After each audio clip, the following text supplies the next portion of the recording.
Thank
What's up, guys?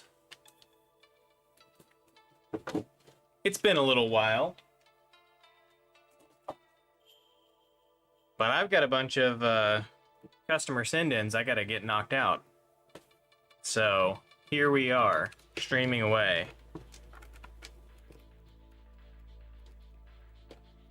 Alrighty, today we're gonna be installing an NESRGB in this AV Famicom. We're also going to be doing a recap on this AV Famicom. And then we're also going to be doing a triple bypass on this Genesis 2. And we'll be recapping the Genesis 2 as well.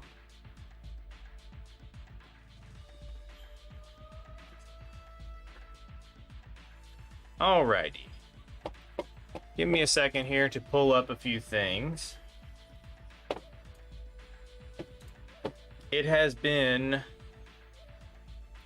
probably 4 years. Well, no, not 4 years. Probably 3 years since I did my last NESRGB install. So I definitely need a guide on this one.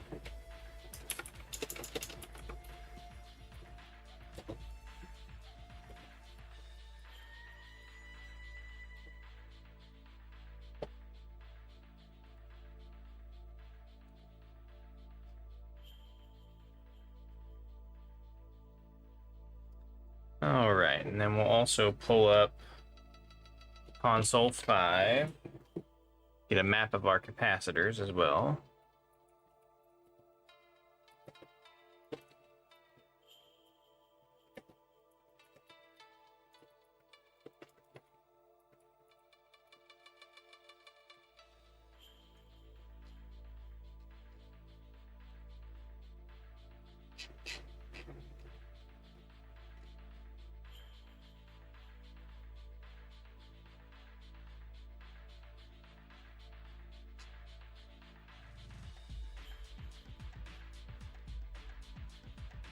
Oh wow, there's hardly any capacitors in the AV Famicom. Cool. Alright, so let me get the kits.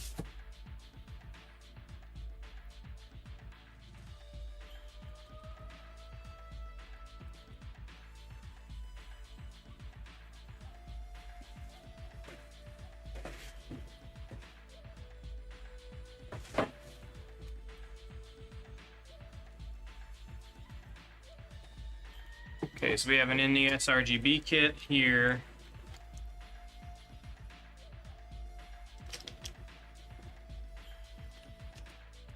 Adapter. And a Voltar AV output kit.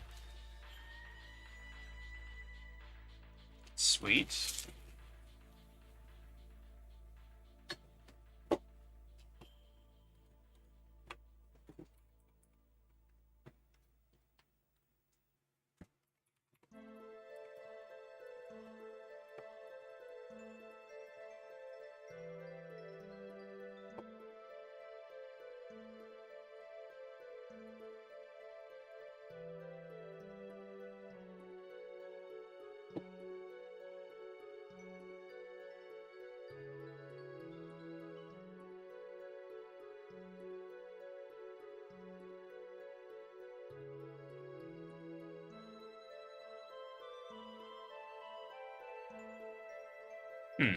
Let's see.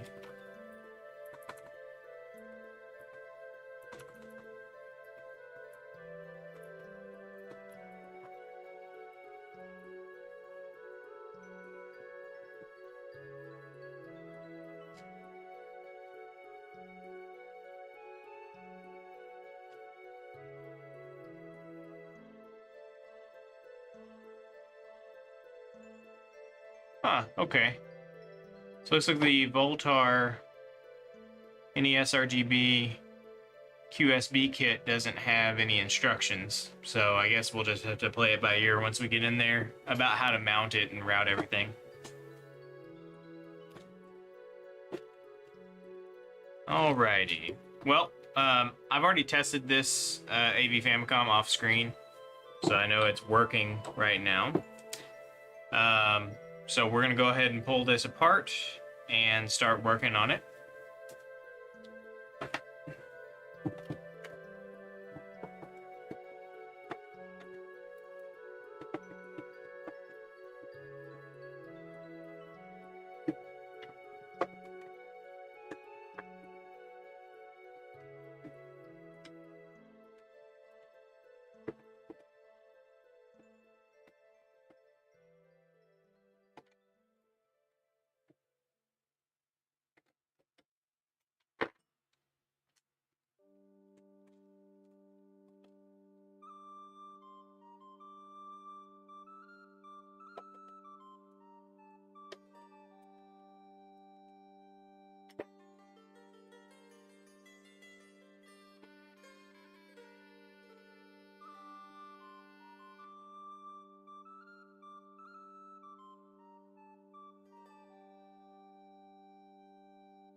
Okay, there's a few different modifications we're going to be doing inside of here, besides the NESRGB kit and the cap kit.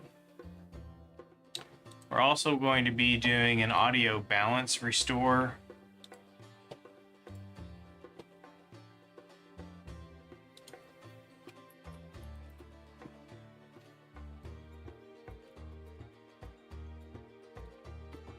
Let's see.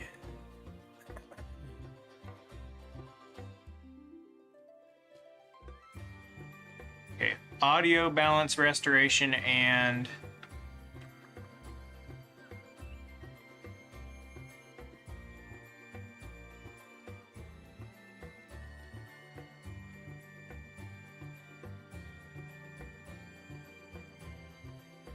zapper restore. Okay, so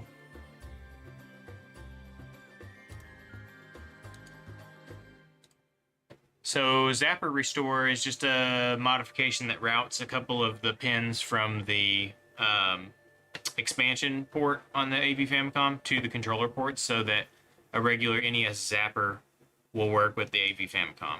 So that'll be an easy one.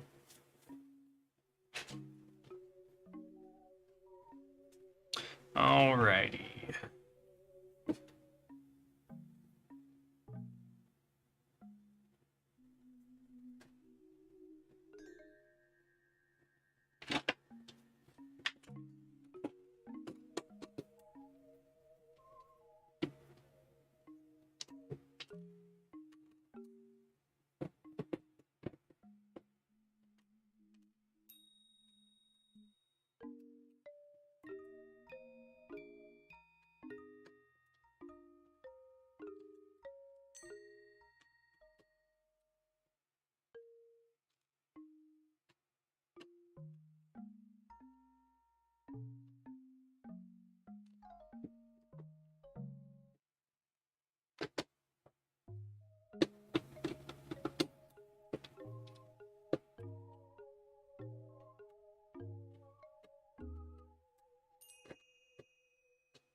Okay, to kick things off, we'll do the recap first.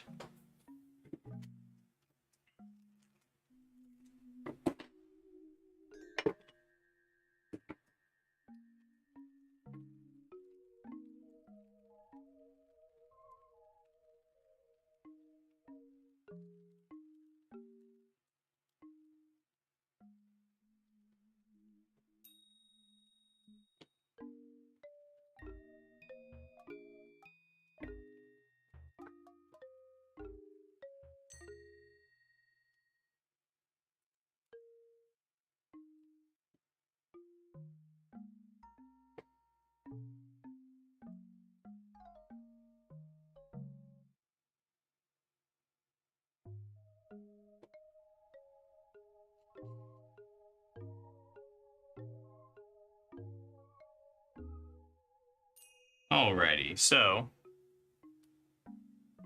looks like C1 and C4 are 1 microfarad capacitors. Let's see what we got here. That's 10. That's 47. That's 1 UF. And that's 1 UF. Okay, so C1 is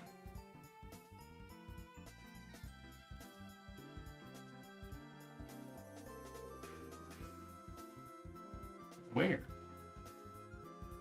C5, C15.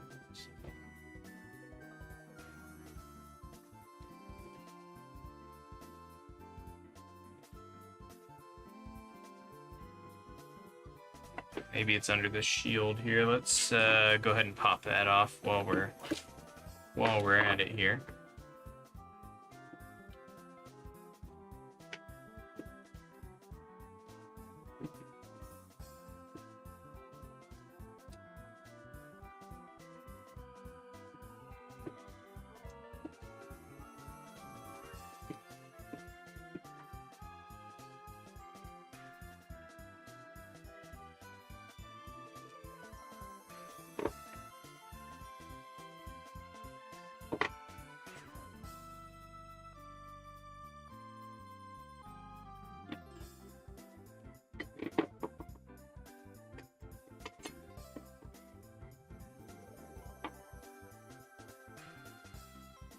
C12, C13, C14.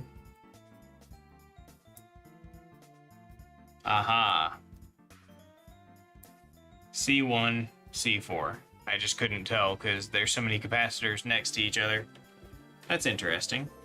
These are definitely different size capacitors. Correct values, but different size. Alrighty.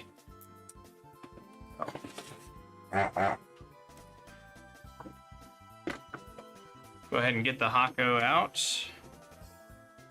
And we'll get these removed. Let's see. So that's going to be this trace right here. Well, hold on.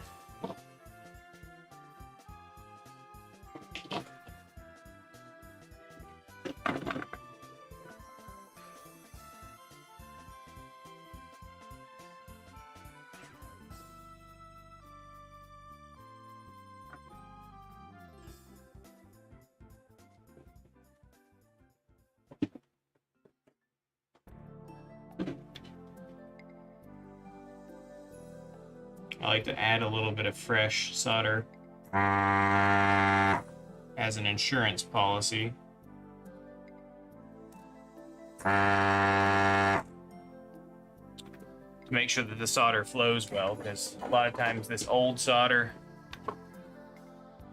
does not like being sucked. That a little bit of extra fresh solder.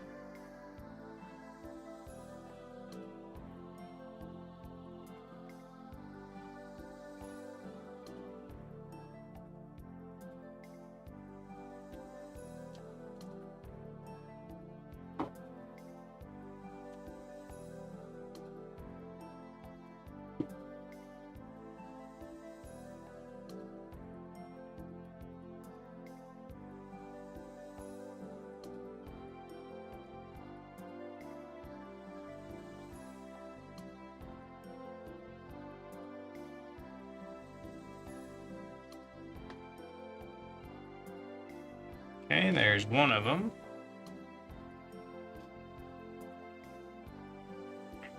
Now we'll go ahead and get C4, which is going to be this one right here.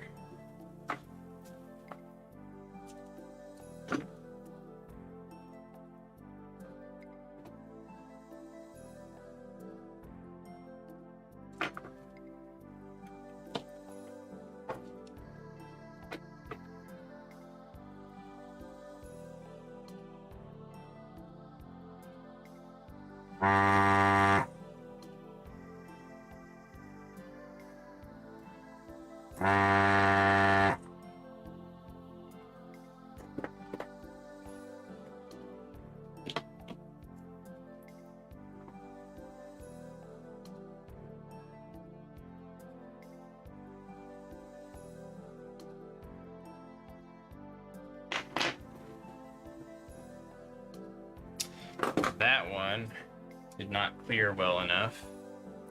So we're gonna have to reflow a little bit more solder in there now that we got the pins straightened out, and then we can try to remove it again.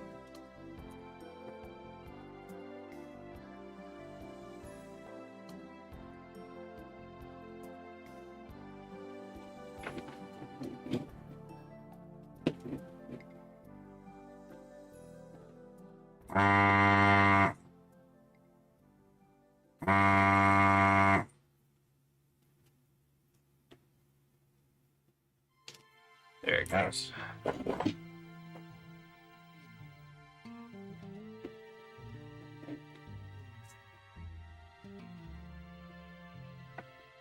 Okay, so 1 microfarad capacitor goes to C1, and another 1 microfarad capacitor goes to C4.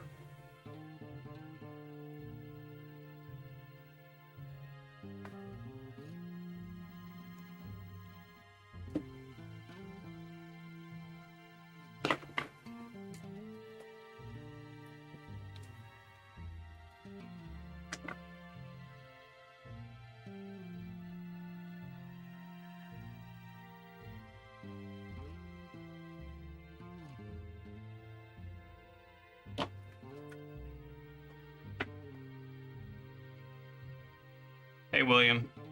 How you doing?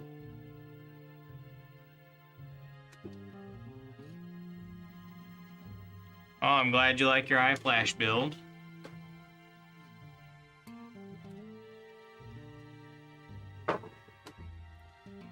Alright, that takes care of C1 and C4. Now we got C5, that's 220 microfarad capacitor.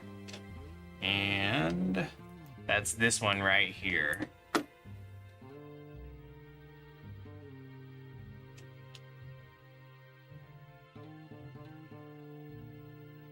4, 7,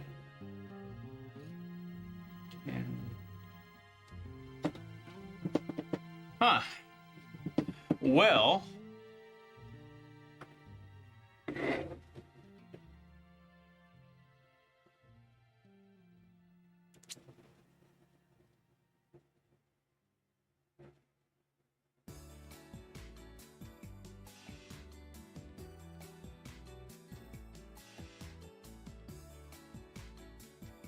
that's weird. 2047. 47. Okay. Well, there's this tantalum capacitor, but I don't know what the value is on it. I'll have to look it up. But there doesn't appear to be a 220 ohm electrolytic to replace C5 included in the cap kit from console 5. So let me go check what this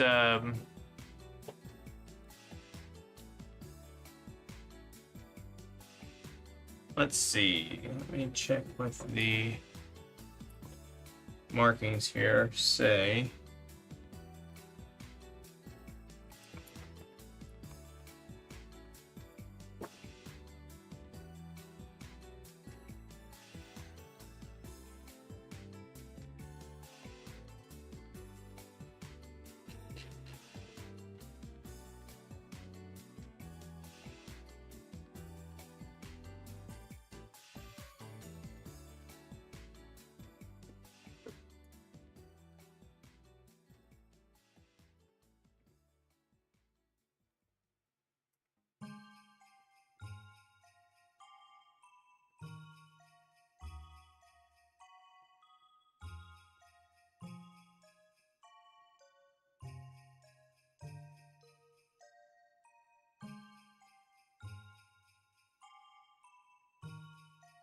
Well, I'm reading around and according to the markings that are on this, 334M, this appears to be a 0.33 microfarad capacitor, which doesn't match any of the ones on the list.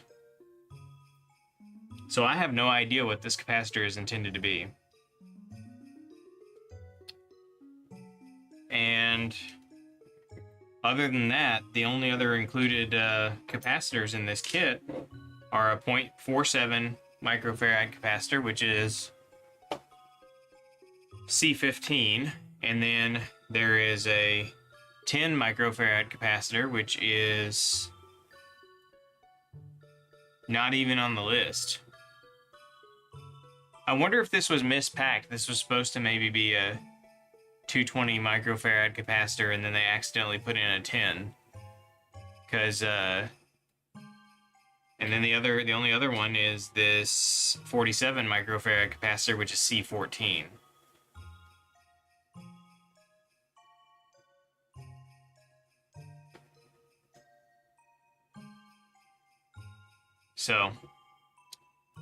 So we don't have a 220 for this. Let me look at my capacitors and see if I have a 220 that we could sub in here.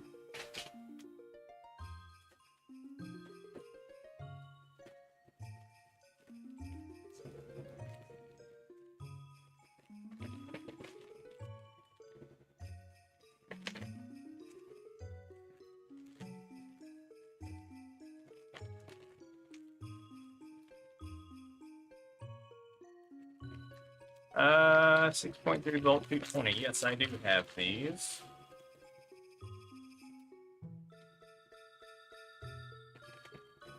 Okay, well, we'll sub one of mine in, because I assume we just had a packing mistake at console 5.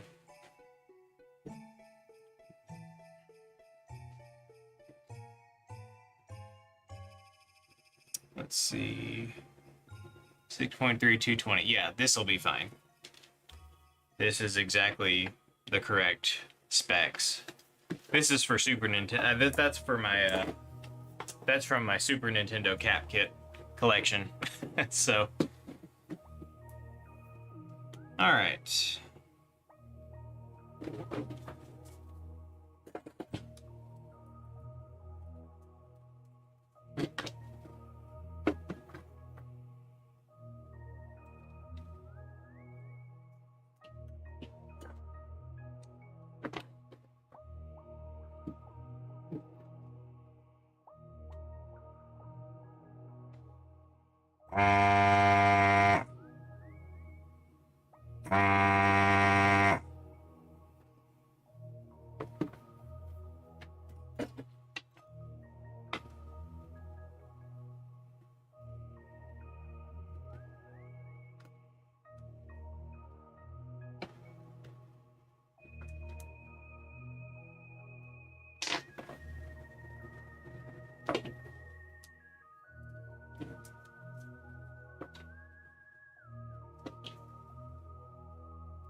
Okay, C13 is this big guy here.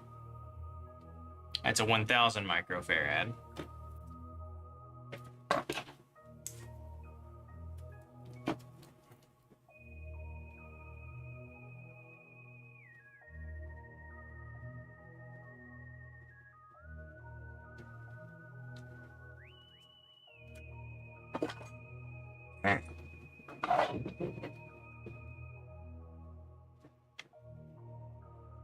That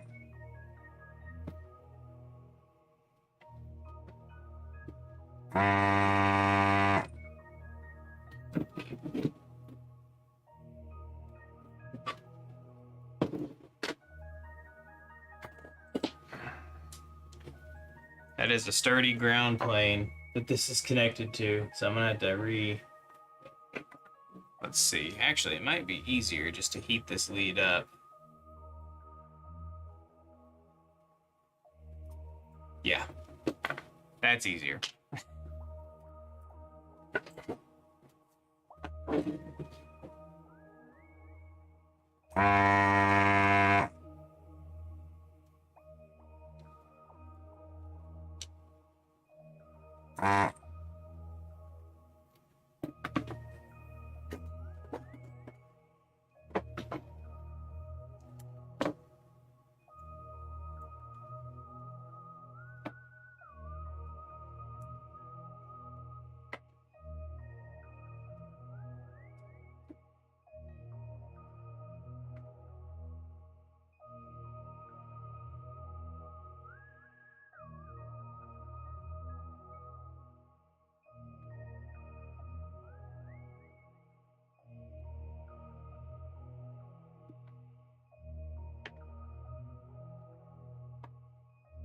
All right. C14 is right here, right next to this big one we just did.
Okay, let's see.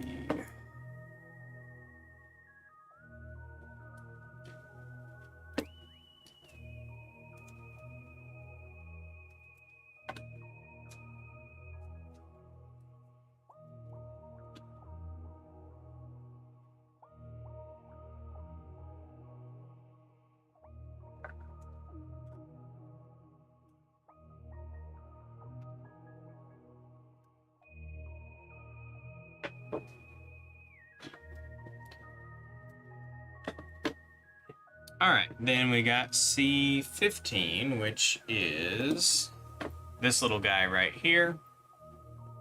That is the 0.47 microfarad.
Come on.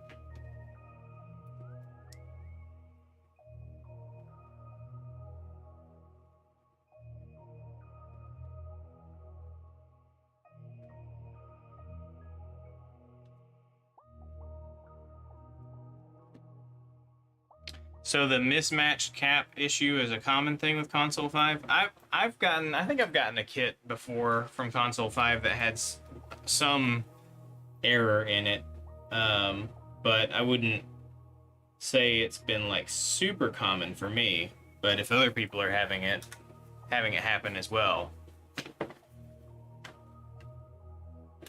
I guess maybe there is something going on there. Okay, let me double check, make sure I didn't screw up polarity on anything. So that's correct. That's correct. That's correct. That's correct. That is correct. And that is correct. So that's all the capacitors. This tantalum capacitor, I have no clue what this is supposed to be for. It's not on the list. I'm sure it probably is one of these. Well, I don't know. These are all ceramics. So I have no clue where this tantalum capacitor is supposed to go. So I'm going to leave it out of the kit because I've got no idea. So that's it for the recap. Let's see. Now for the audio balance restoration, let's see if I can look up the instructions on that because I'm not sure.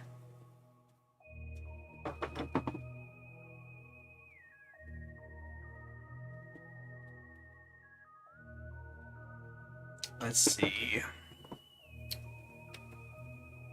AV Famicom.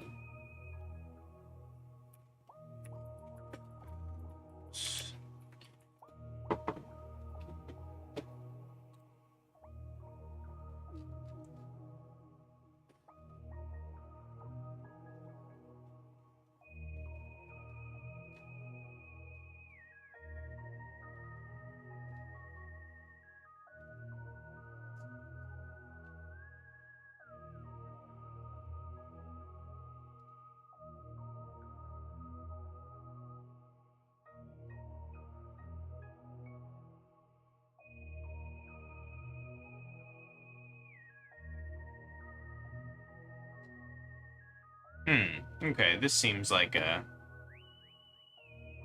actually a pretty convoluted thing.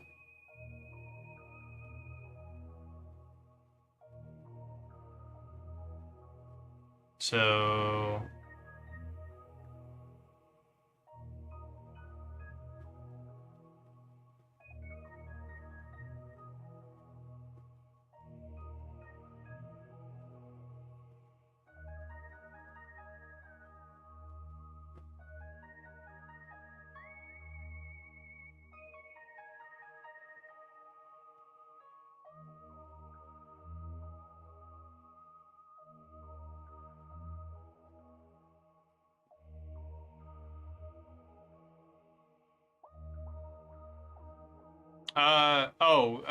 yeah, you know, it's probably not necessary to replace ceramic capacitors in most cases.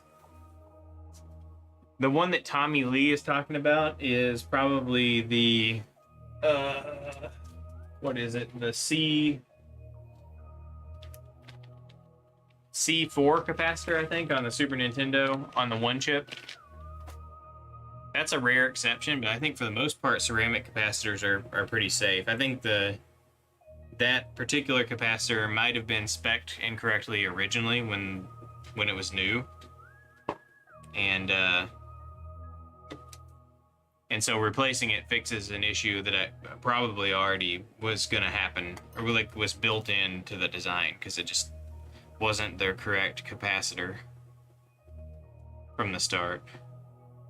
I don't think ceramic capacitors really age that much.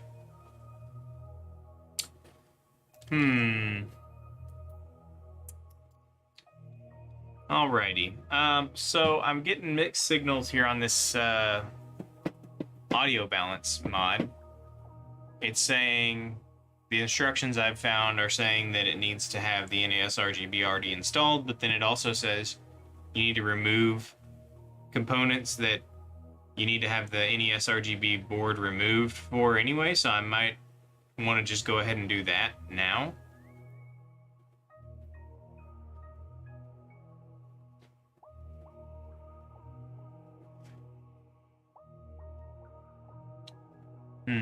But then again, I don't know if I want to do that yet, or if I want to wait until I'm done with the NESRGB mod so that I can test it before doing the audio balance mod, and then test it again after the balance mod.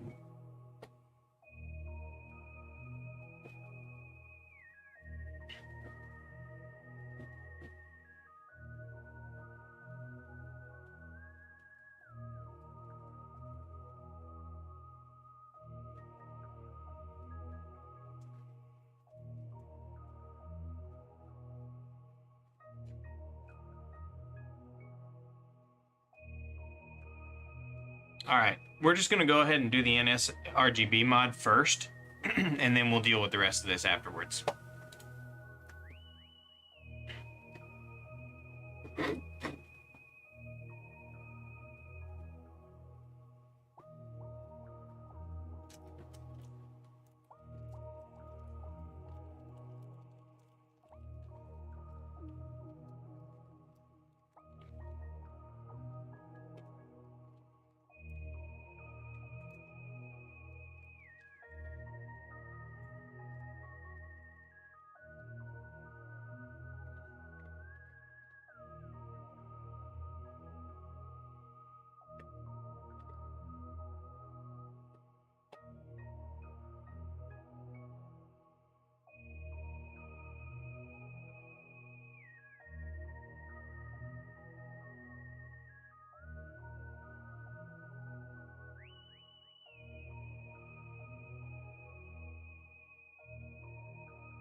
Alright, so we've got our kit ready. We'll go ahead and start desoldering the PPU. Okay, so first things first, I'm going to flow some fresh solder into the PPU.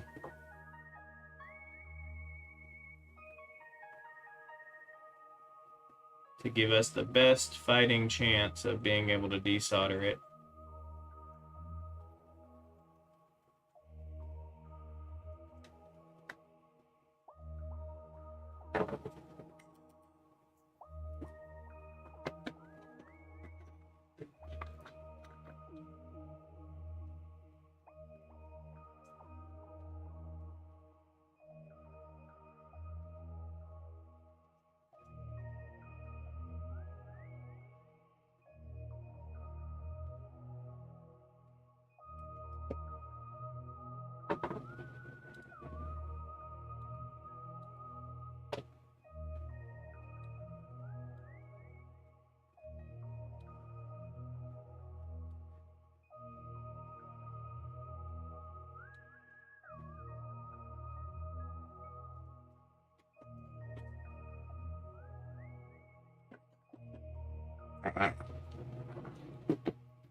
All right.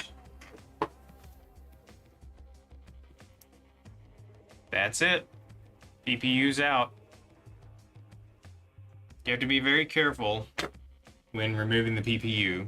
The reason I didn't try to pry it out or anything is because even whenever you use a desoldering gun, there's always the possibility that there could be little whiskers of solder that are still connected to the plated through holes. So you want to kind of go through and check each one with like some tweezers, like I did, and basically just press on each pin and make sure that none of them are still stuck. And if you press on the pins a little bit with a little bit of pressure, if it's just a little whisker of solder that's still connected, it'll usually just break free from the via because there's not much substance there. But if you got a pin that won't move at all, then that tells you that you've got a problem. You need to go back and desolder that again. But in this case, nothing was actually still soldered. It was just a few little whiskers here and there that were connected.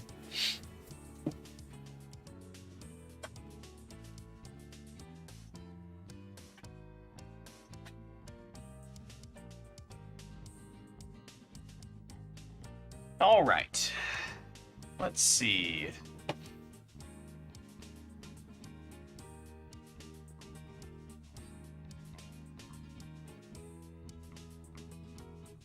Oh, I just replaced capacitor C5, and apparently, according to the instructions, this should actually be tilted over because it conflicts with the setup. It conflicts with the NESRGB kit. This needs to be tilted over to its side. So hopefully I didn't cut the leads too short, which I think I did. So that's fun.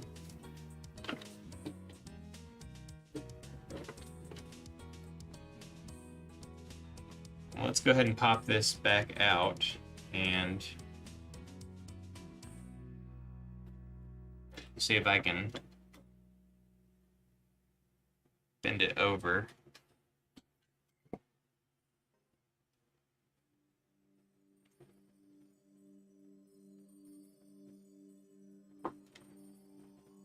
Okay, yeah, that'll still work.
Okay, so now C5 is tipped over on its side.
Okay, let's see. Brown pin strips go into the socket. And then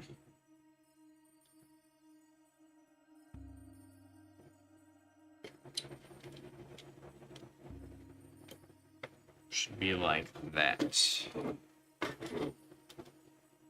Motherboard is on this side.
Alrighty. So that's done. Now we need to get the rest of the NESRGB kit prepped.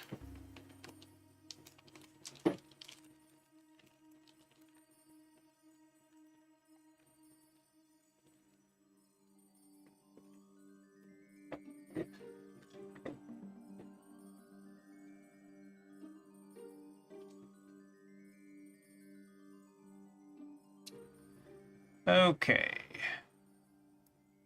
Square pin strip goes to the bottom.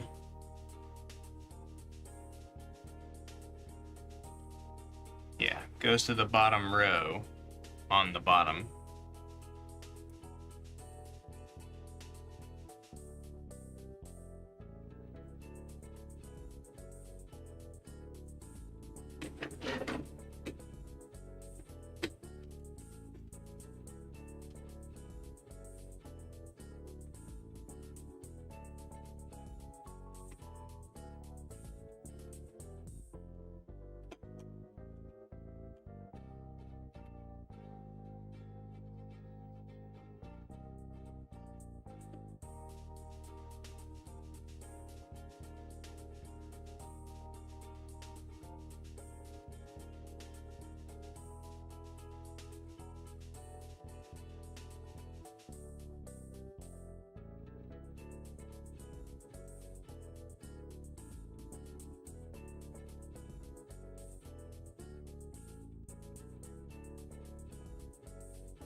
Okay, looks clean.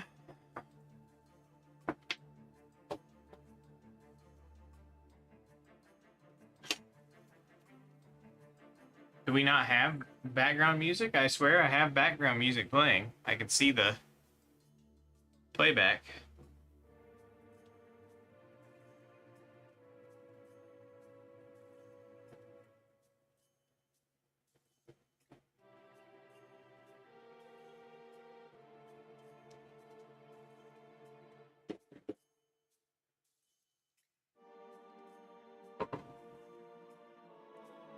Let me bump it up a little bit. I don't want it to be too loud. Alrighty. So that's all done. Now the NESRGB should be installed like this when it's all said and done, right? Oh, interesting. These new capacitors that came with the Console 5 kit conflict with the NESRGB kit because they're so much taller than the old capacitors that were in there originally. So I'm gonna have to do something about that. Let's see, I think I'll just have to tip them over. Yeah, I'll just have to tip them over on their side just like the other capacitors. Just like the other capacitor I had to tip over earlier.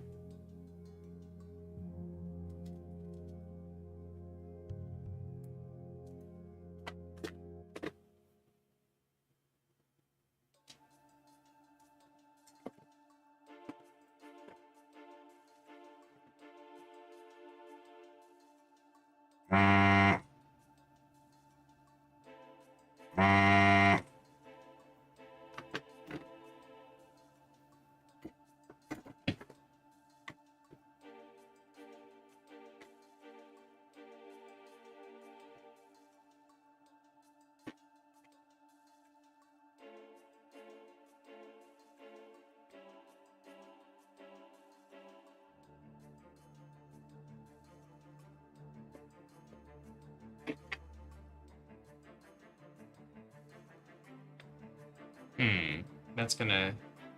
Well, let's see.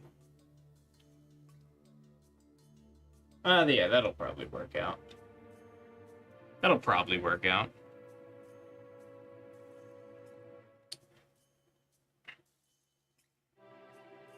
Actually, let me consult this here. This audio mod, let's see. Which one are we removing for that? C3, which it, no, that's C4, isn't it? Oh, C3 is this one. So this one's not even gonna be... Let's see.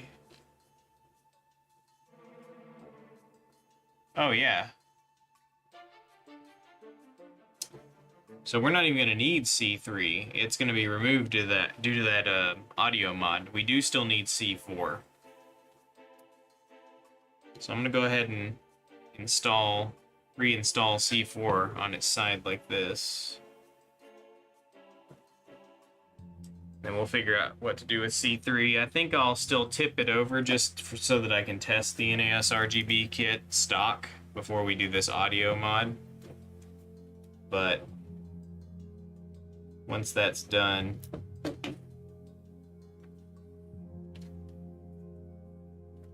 we'll remove it.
Okay. Now the NESRGB board sits flat.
Okay, looks good.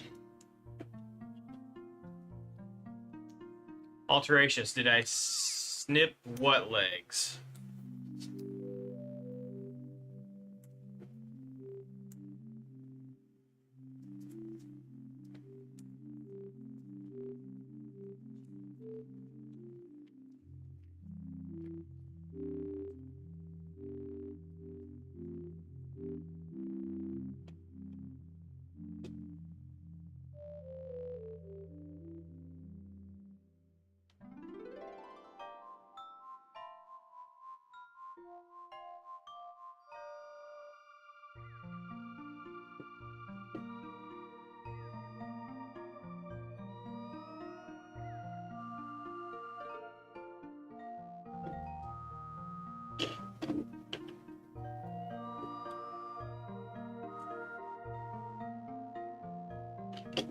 Oh, yeah, I'd already snipped the legs. They were long enough that I could still work on it. I could still make it work.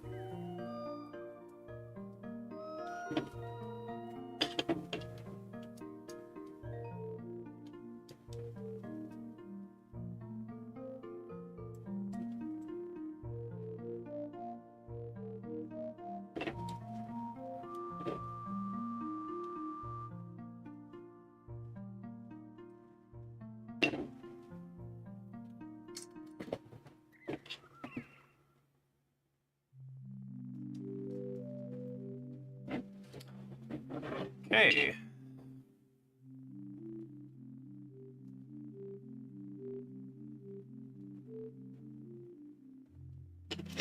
I'm gonna go ahead and insert the PPU into the NESRGB.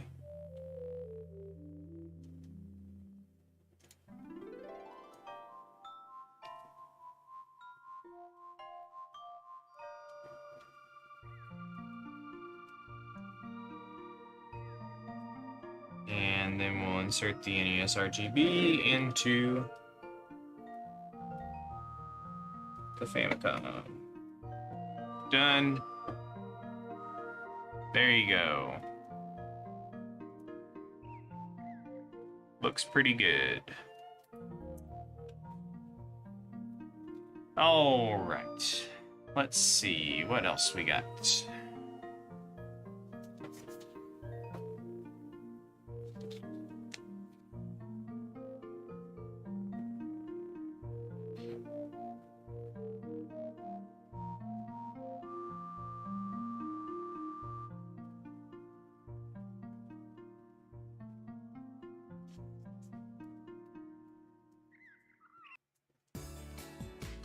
Okay, so here's the question. About the Voltar kit. So Tim Worthington's instructions say that you can either cut the composite video trace and use the new encoded composite video from the NESRGB, or you can leave the original composite video in place.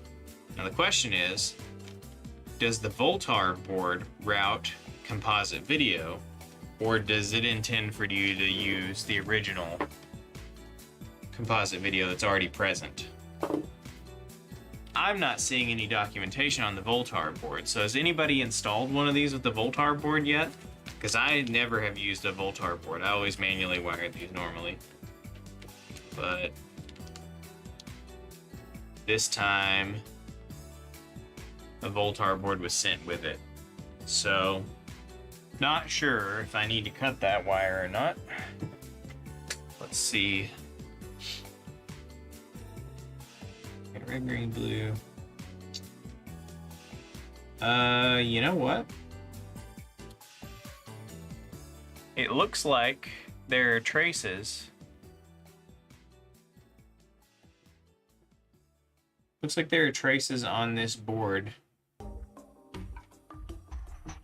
for S-Video, Composite,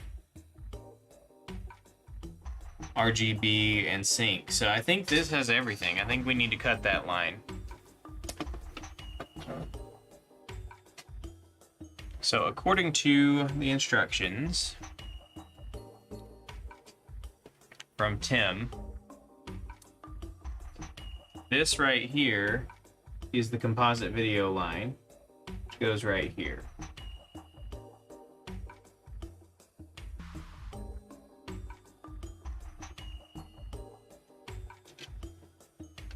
And the Voltar kit will fit here, it looks like. And that has got, yeah.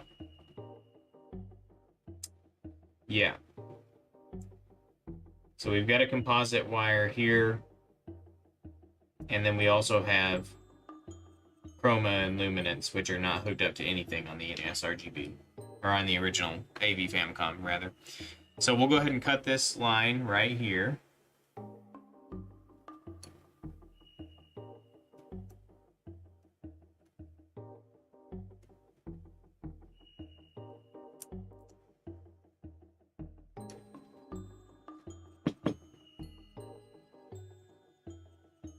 So that should be cut all the way through.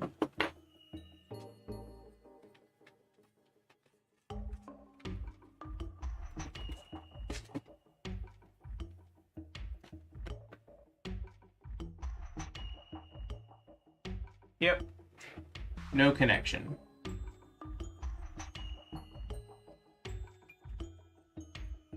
And that one's still good. That's just a little scratch on the, that's not actually cut into the trace. That's just a little scratch there from on the solder mask.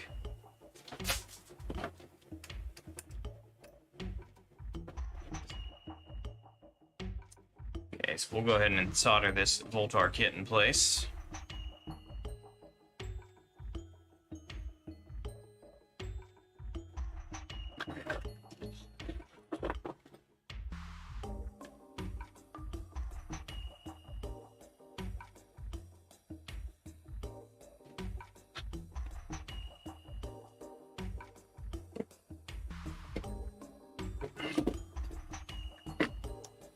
And on this end,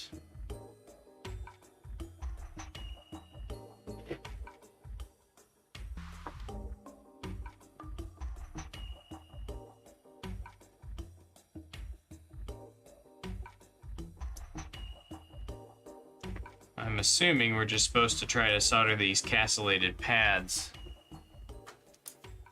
to the pads on the NESRGB board. Let's see.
All right.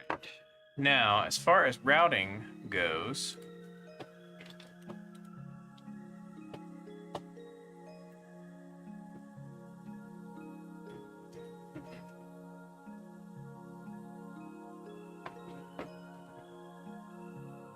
let's see.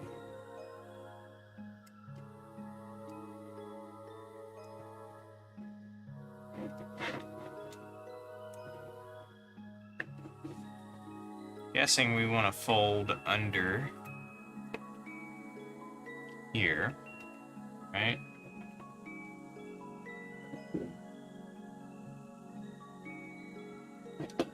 See what the shell looks like. So when it's installed in the shell,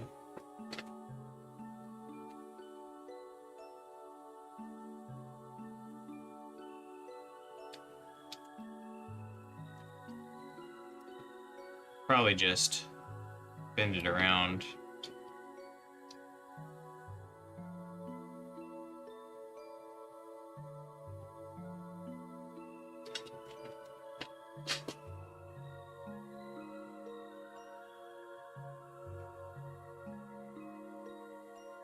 Huh.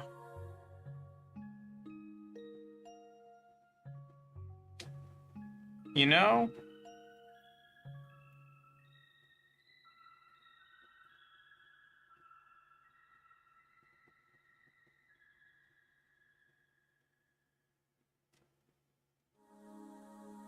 did I install this upside down?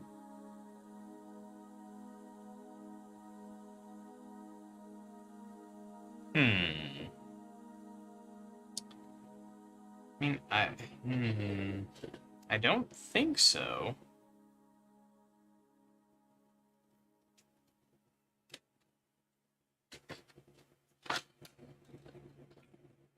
Yeah, no, I didn't.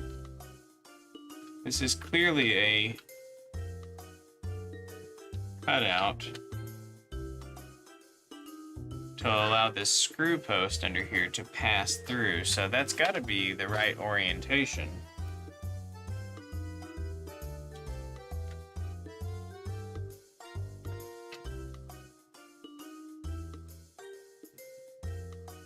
So I'm guessing what we want to do is something like this. Basically, go over the top.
I think that works.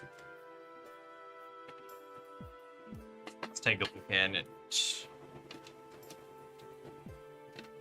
here.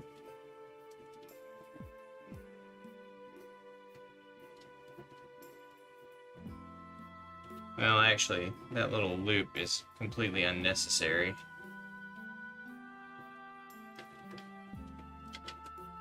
Completely unnecessary. Did not need to do that. Let's see.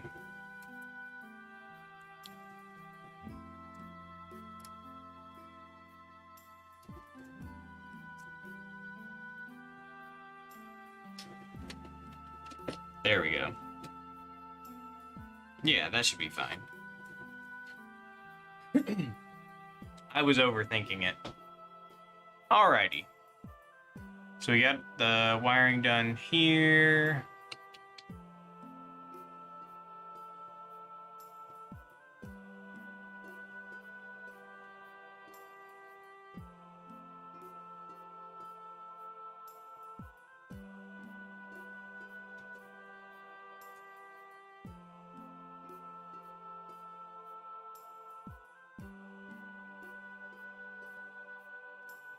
Okay, now we need to do jumpers. Let's see, it says... we need to solder J3.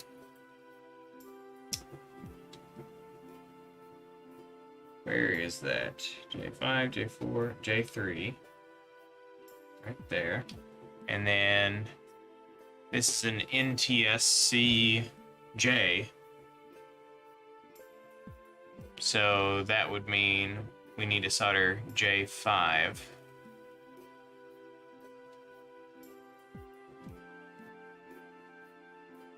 And I think that's the only ones we need.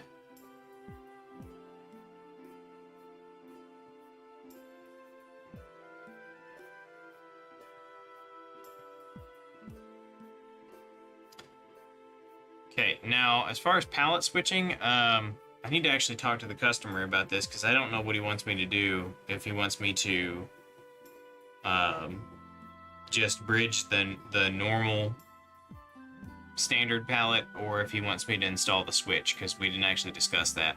So for now, I'm just going to bridge the standard palette, and I'll convene with him and see what he wants me to do about the palette switch.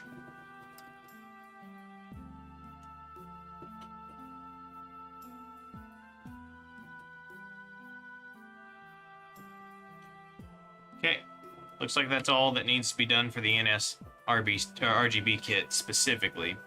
So I'm going to go ahead and pop the heatsink back on.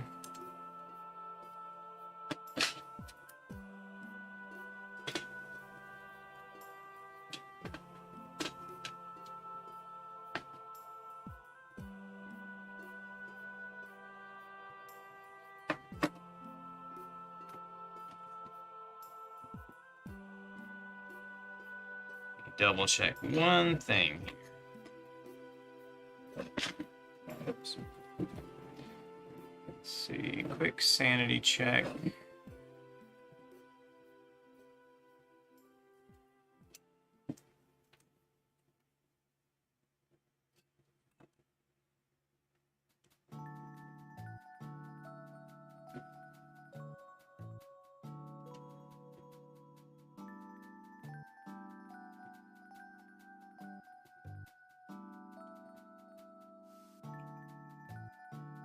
Okay, yes, all right.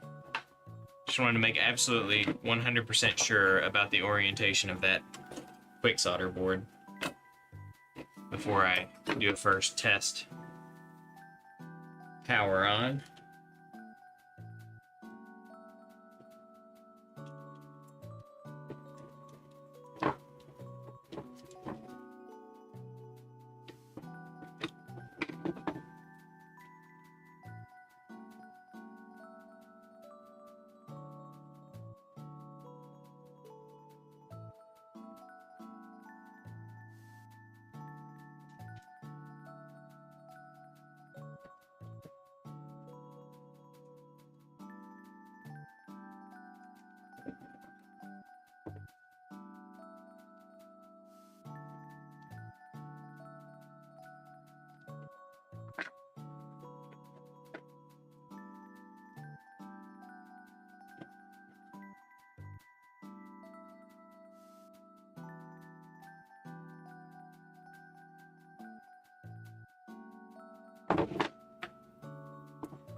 Okay.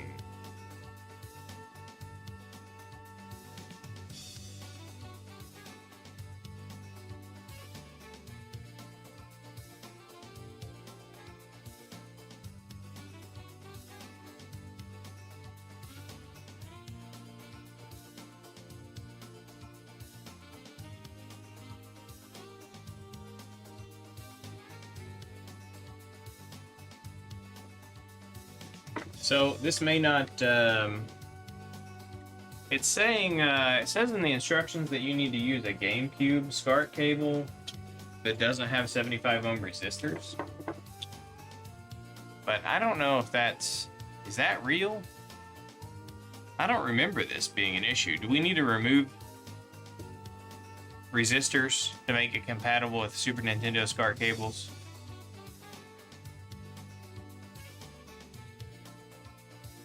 I think we do. Alright, we're gonna go ahead and fire it up without removing the resistors, just to test and see what happens.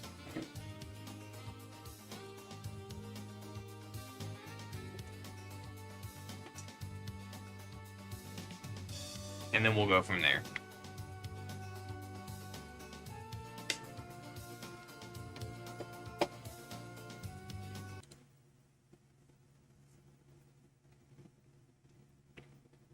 Okay, looks like we've got video. The question is the video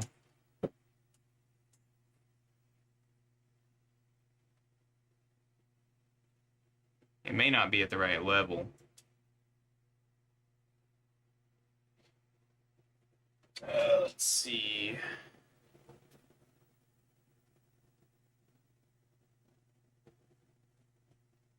See what the scope says.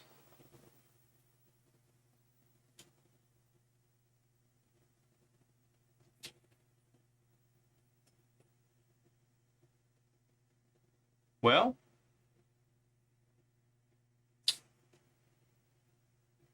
according to the scope, the C-Sync signal is running in the neighborhood of 1 volt. So if the C-Sync signal is running in the 1 volt range, then that should mean everything else. Let's see. Go green.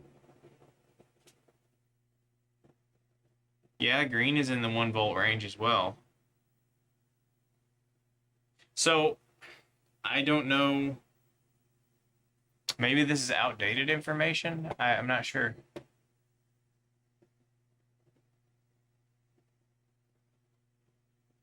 Which version of the one NESRGB is this?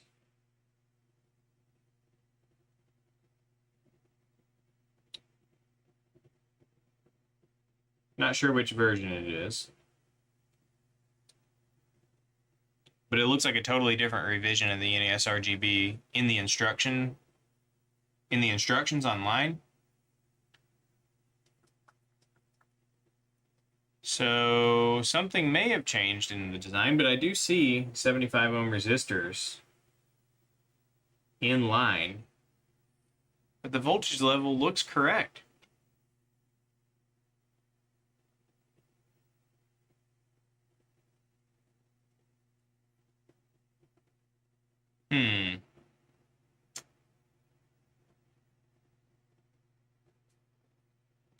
All right, well, let's go ahead and test a game.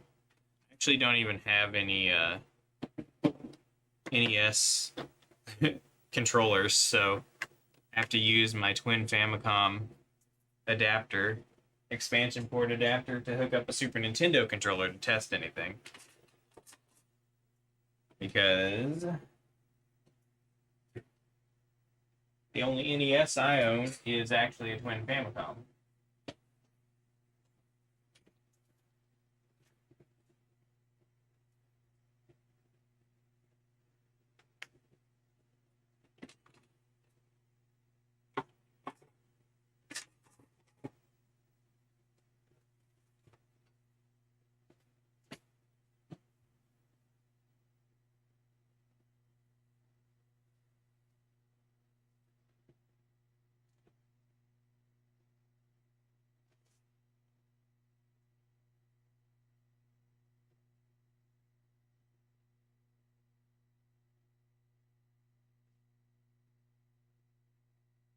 Well, somehow, in the very small space that is my office here, I have lost my Super Nintendo controller. I had it sitting here when the stream started. And I have no clue where it's at now.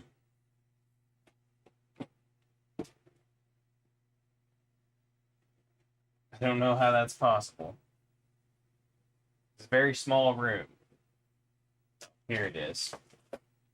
I put it in a drawer that it shouldn't be in.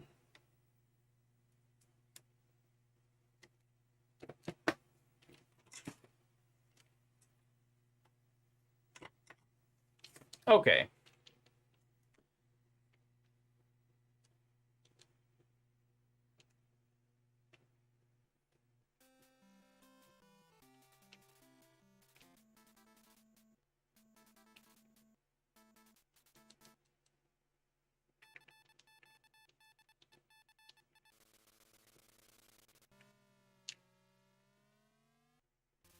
Oh yeah.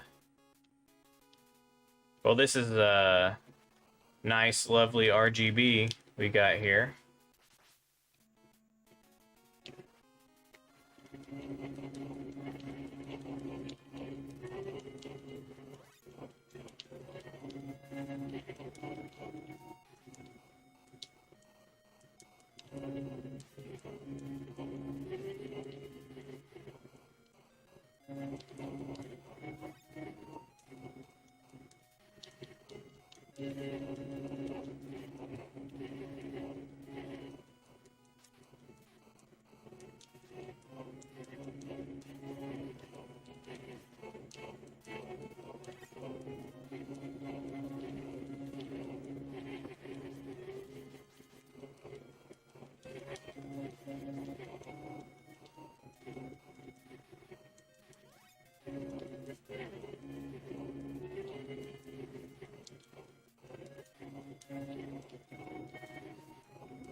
Ah, game over.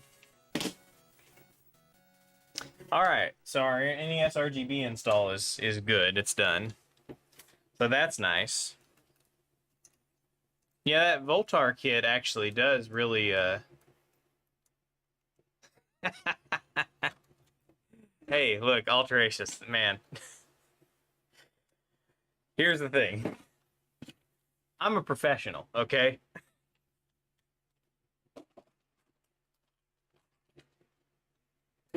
Not to throw any shade, but that's all I'm gonna say.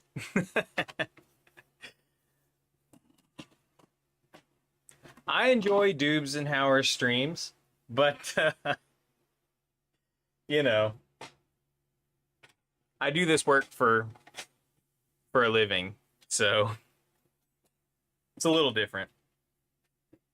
Alrighty, so the next thing we gotta do is we gotta figure out this whole audio restoration, balance restoration mod, because I've never done this one. This was just thrown in here with the customer wanted this done, and I hadn't even looked into the details of it. So we're gonna take a look here, try to figure out what it is that needs to be done, and try to get it done.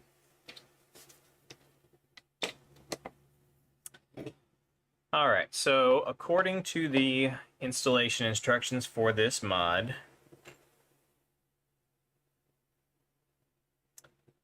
we need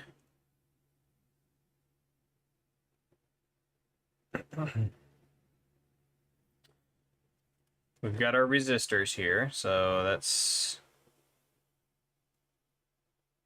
a 15K, a 20K, a 100K, and a 1 microfarad electrolytic capacitor. So it looks like we've got all of that in our kit from Console 5. We're going to be removing from the motherboard R3, R4, R14, and then C1, C2, and C3. Oh, hey, C2 is a 330 picofarad capacitor, so that's probably what this tantalum was for. Because when I looked up this tantalum, I think it was a 0.33 UF, which I think that translates to 330 picofarads. So that's probably what this was for, but the audio mod that we're doing requires us to remove this anyway, so there's no reason to replace that. But it's not listed in the Console 5 wiki, so kind of odd.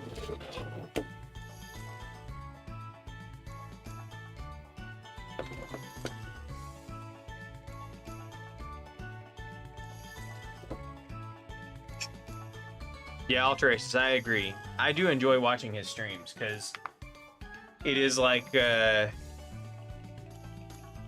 it's like watching just like an average person who's not necessarily a soldering, like he doesn't necessarily have like all the technical skills down pat on the installations and stuff like that.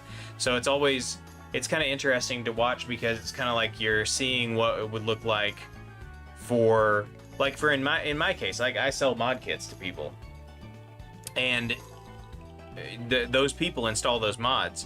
So it's like, it's interesting to see like what kind of a layman view is on how to install these things and like what that process is like.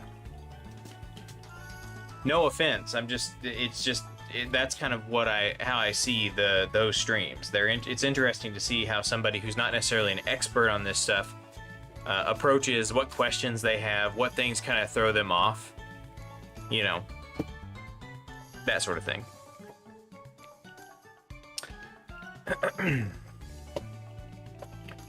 Alrighty, let's see.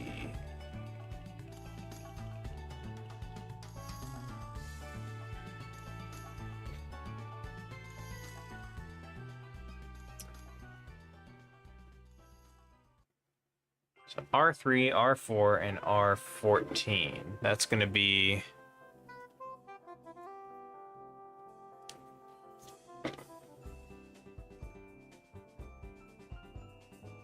okay, and then this capacitor C3... No, C1. Okay, so I'm going to go ahead and pull this C1 capacitor back out, because it's in the way of the resistors. We need to remove it anyway, but it's also in the way of the resistors we're going to be removing, so I'm going to go ahead and just get this out of here.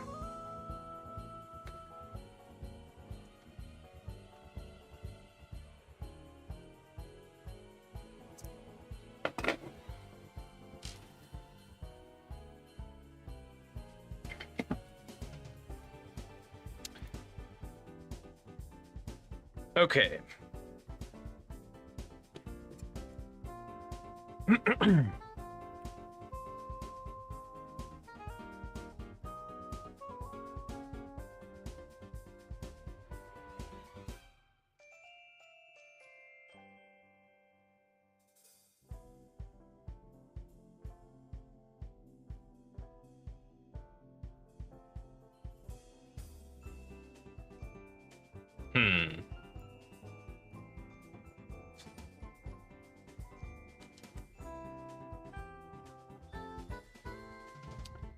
Okay, so the silk screen is very poorly aligned.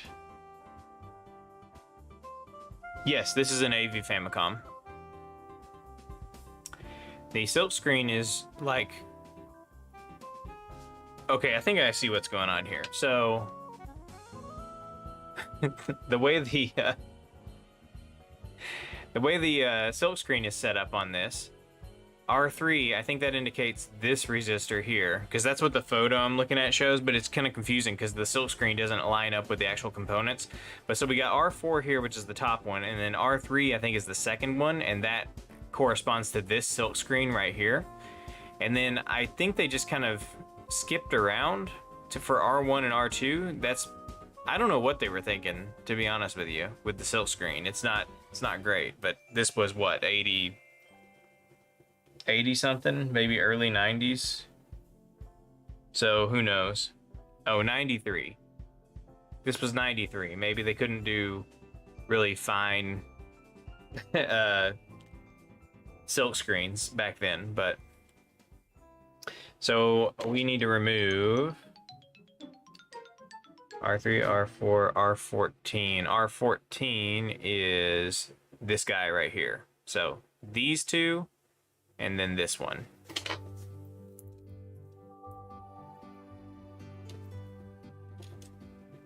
And then we also need to remove this right here. This is a capacitor, right? Oh, no, not that. Hold on. Yeah. There's a ceramic capacitor right down here we need to remove.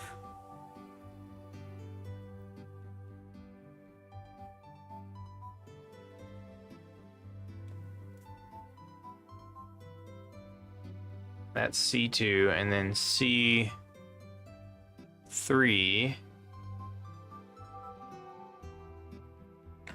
is this one right here, this ceramic right here. So that ceramic's got to go, that ceramic's got to go. These two resistors have to go, and this resistor has to go. All right.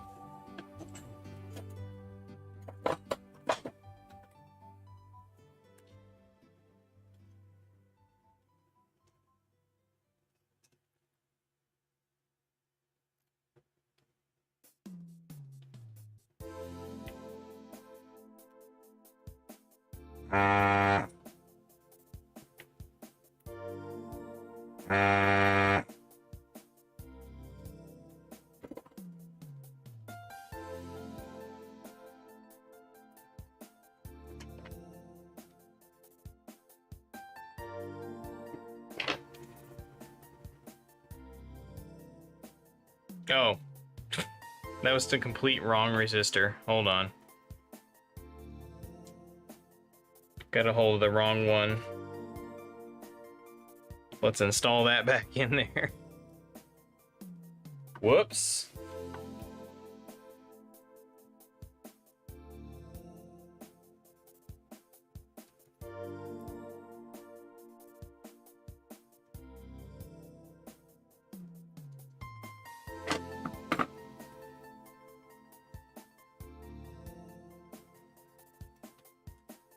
Okay, let's try this again. So it should be these two pins right here.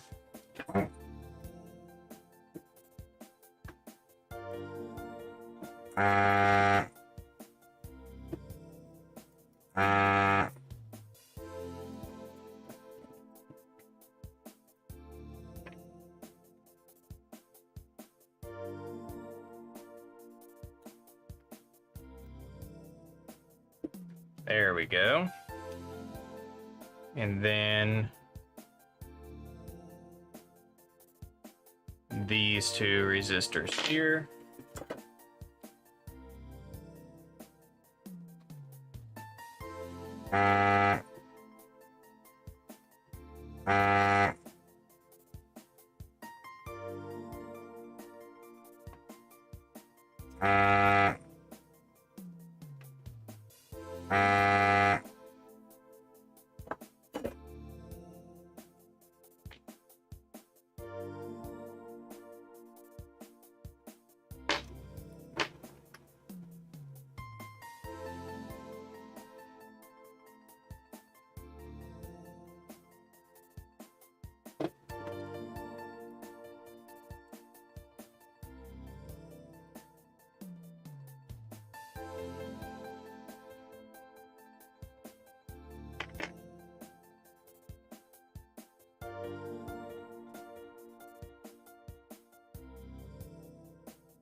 Okay, that's it for resistors. Okay, C3, C2.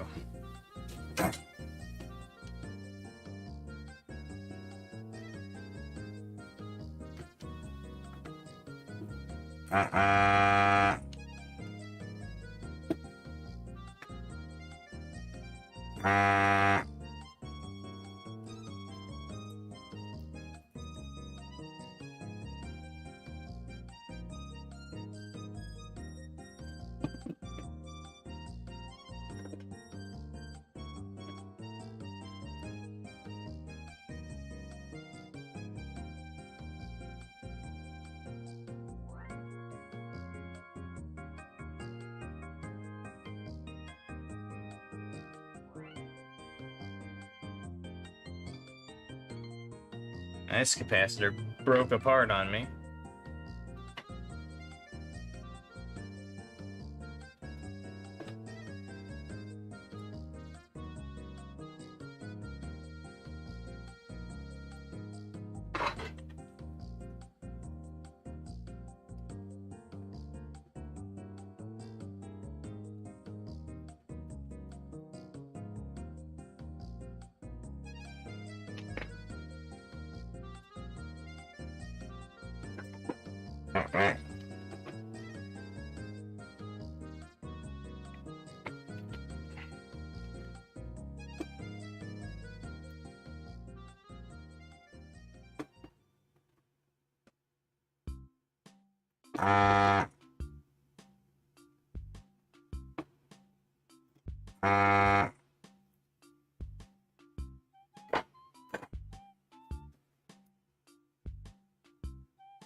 And so did this one.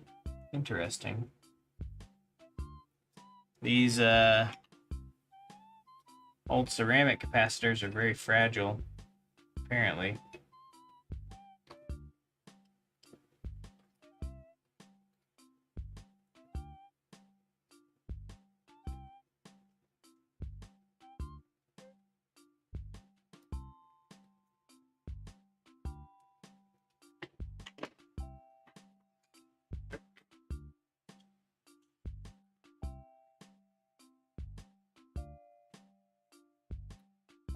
Okay, that should be all the components we needed to remove.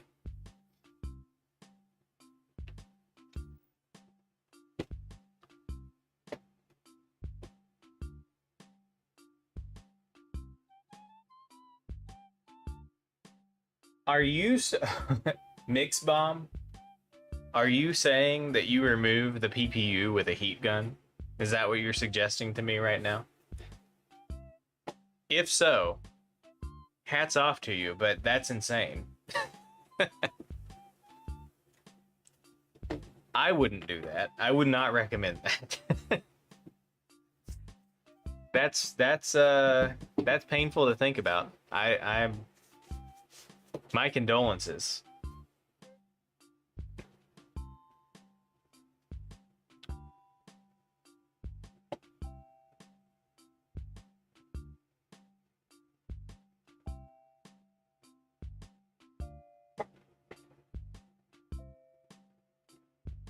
Okay, we have to lift a pin.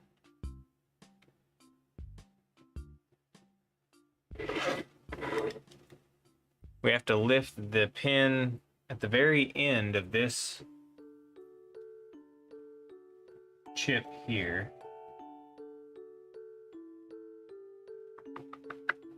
Okay, well, we'll try to desolder it.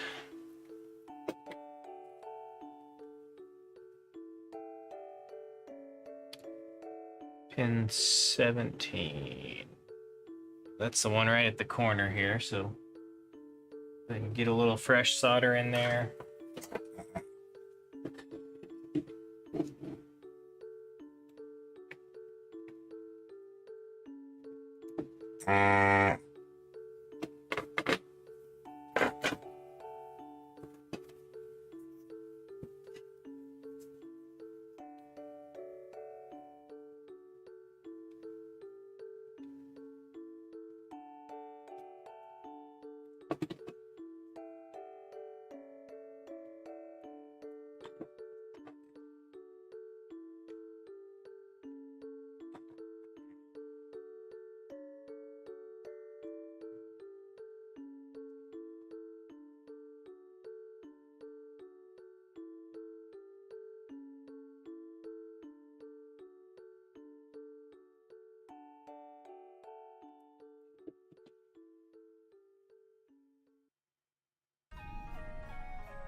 There we go.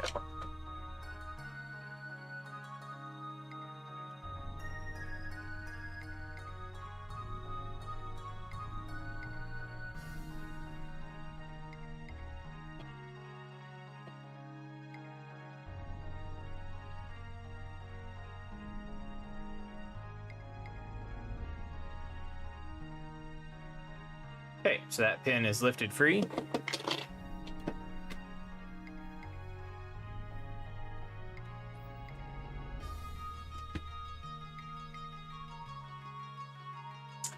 Yeah, alterations, that was what I was worried about, is delaminating the PCB.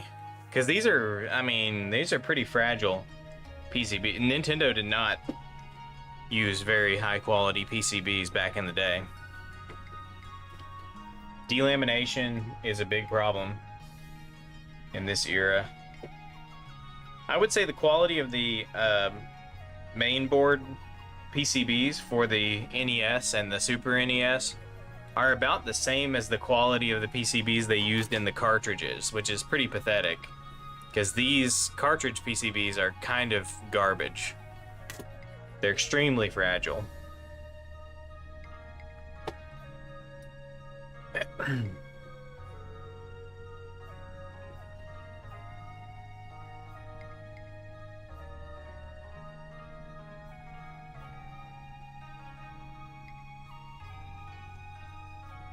Okay, so it says then pin 15 and 16 of this chip that we lifted that pin on need to be bridged together. So we can do that.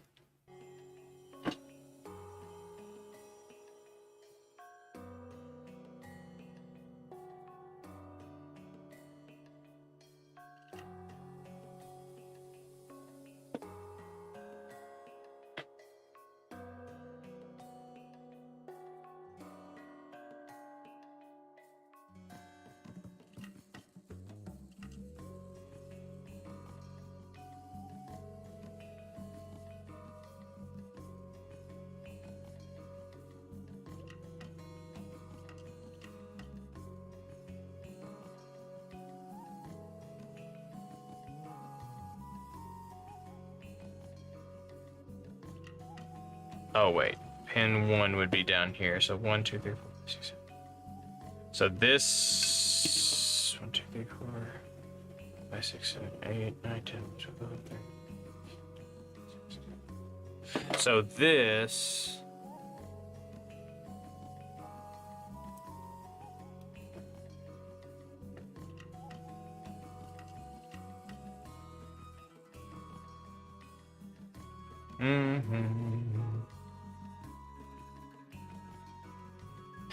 Thanks, Bob, from Retro RGB. Bob, Retro RG Bob, as I like to call him, for not having a picture of this.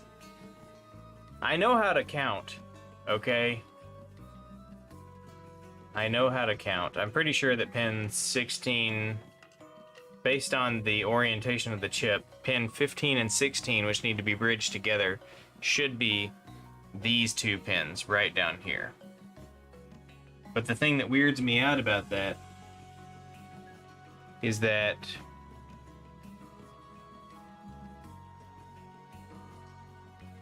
oh, okay, so that ties to ground. So it looks like pin 15 might be ground. Is that ground? It is. Okay, okay, okay. Okay, makes sense.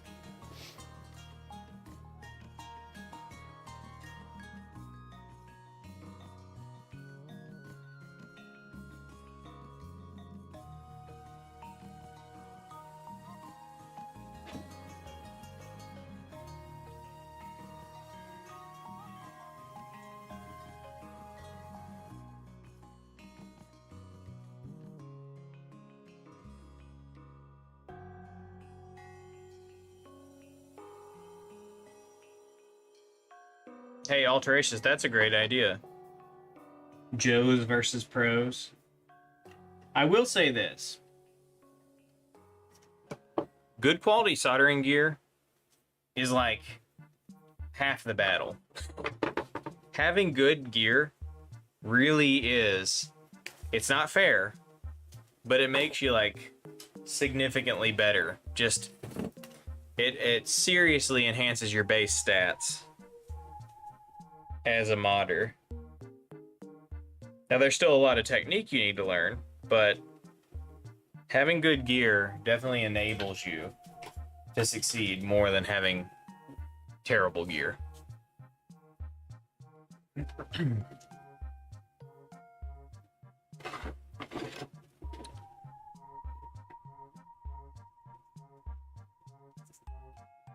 Okay, 2 wires go to pin 1 and 2 of the CPU.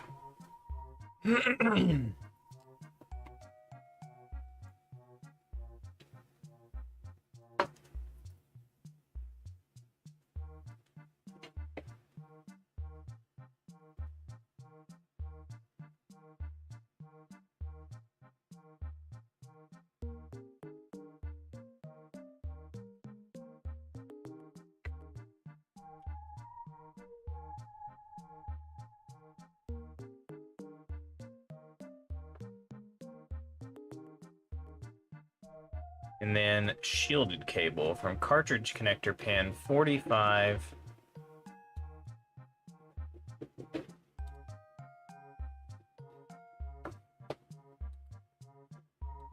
Let's see, pin 45 to NESRGB pad O. Shielded cable. Let me see what I got.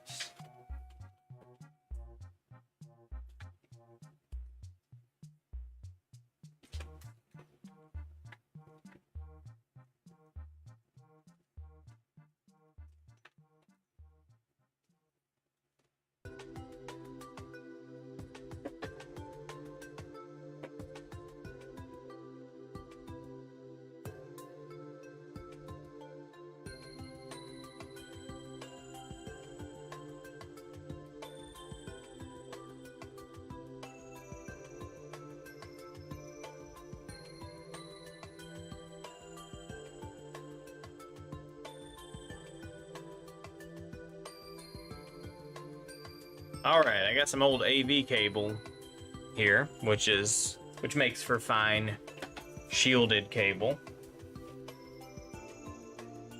for this purpose.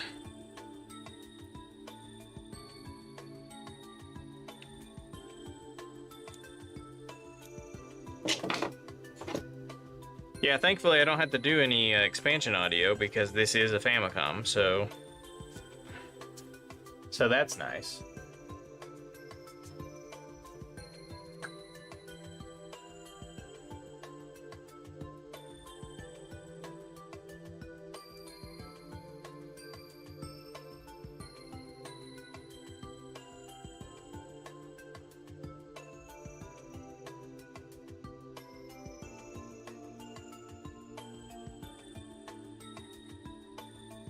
Ooh, I just looked at the clock. I think we're gonna have to push the Genesis off to tomorrow, because I don't think I'm gonna have time to do both mods today. This is taking longer than expected, but it always does take longer than expected whenever you stream, for one, because there's a lot of talking, but then also when you're doing something you haven't done in a long time, and you gotta well, in some cases, things you've never done. You have to go read instructions thoroughly again and all that sort of stuff. Sometimes you don't factor in all of that stuff.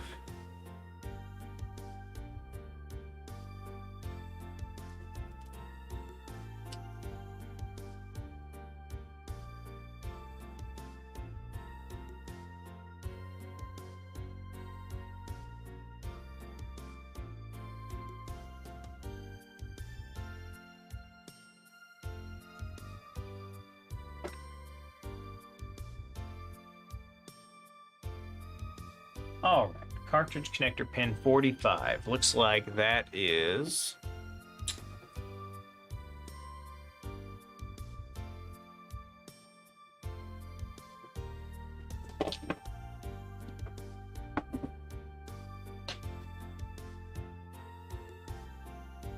that's this one right here with the little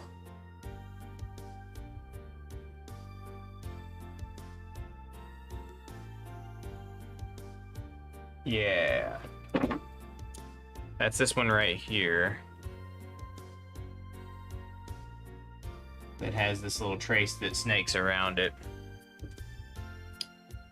Go ahead and solder that in.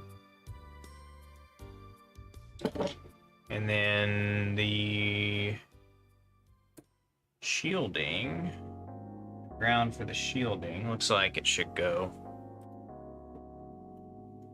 right down here.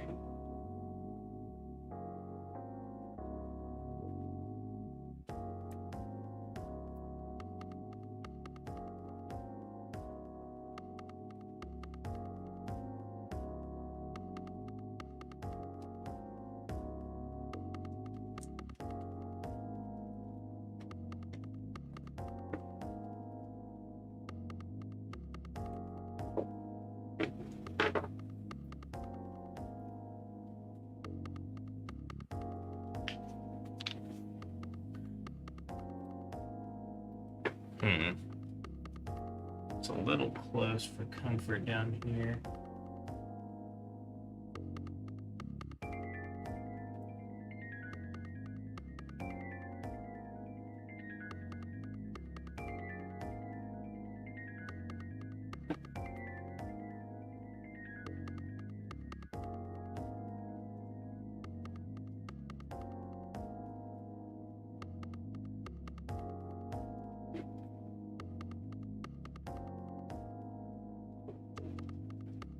Okay, that seems pretty safe there. I don't think there's any chance of it contacting any pins next to it.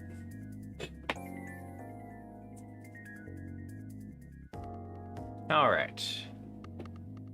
Let's see what Bob has to say about the way to route these cables. It says,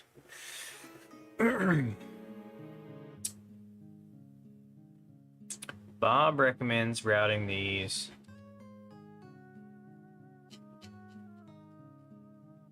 CPU wires through the RF shield down by the controller ports. So if we look at how the shield goes onto here.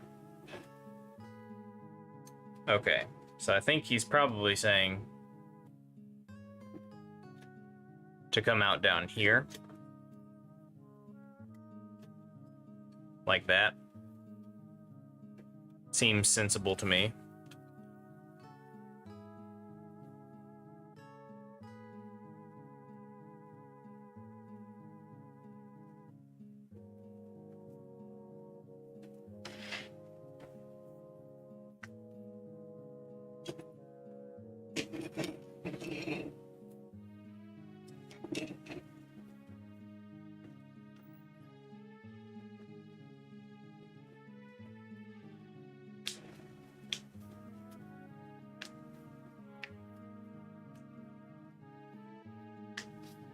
Well, Mix Bomb, here's the thing. The soldering iron, buying a decent soldering iron, that's where you went the right direction. Because the worst thing you can do is buy a bad soldering iron. You have to have a temperature controlled soldering iron. And I'm not talking about one that is adjustable. An adjustable soldering iron does not mean anything. An actively temperature controlled soldering iron, that makes all the difference. If you go and buy one of those cheap, like plug straight into the wall, like the old classic Radio Shack soldering iron, you're gonna have a bad time. But if you buy a decent soldering iron, that's most of the battle right there. And then technique, you learn technique and you get good at it. But the quality of the soldering iron is the most important thing. The microscope. You know, I modded without a microscope until a few years ago. I bought a microscope mainly just because I wanted to stream and wanted to have a microscope that I could pull up on camera. A microscope helps. It makes it more comfortable for you, but it's not essential. Definitely not an essential component. And you don't have to get a nice one either. But the soldering iron it's critical to get a good quality soldering iron. Now, hot air guns, I mean, I use one of these no-name 858D hot air guns, and I have for like 6 or 7 years, and it works perfectly fine. I don't see any reason to spend big money on a hot air gun, but that's just me. But soldering iron, yeah, you definitely want to buy a nice one, a decent one, at the very least. Okay, according to Bob, we need to remove a couple of things. We need to bridge a couple of things.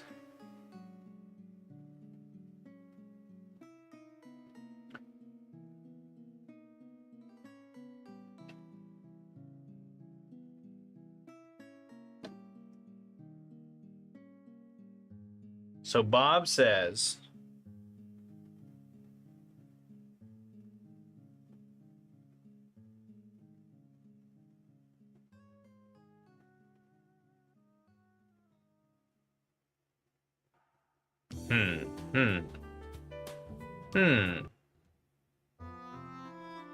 Am I crazy? No, I'm not crazy. This is for a different board revision. So the layout is not the same anymore.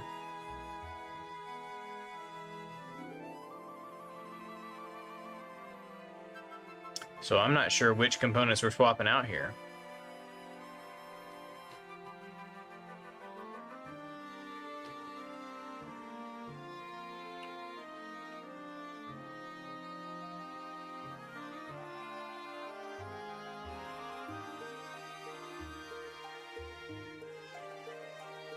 Yeah, for the Switch OLED, I would assume you probably do want to have a microscope, because it is a very small work. I've never done a Switch OLED, but I've seen it, and it looks like it is some pretty small stuff that you're working on there. Okay, I'm gonna take a look at this under the microscope so I can see some component markings a little bit better. See if we can try to figure out which components to remove, because they are not the same as what is listed on the instructions.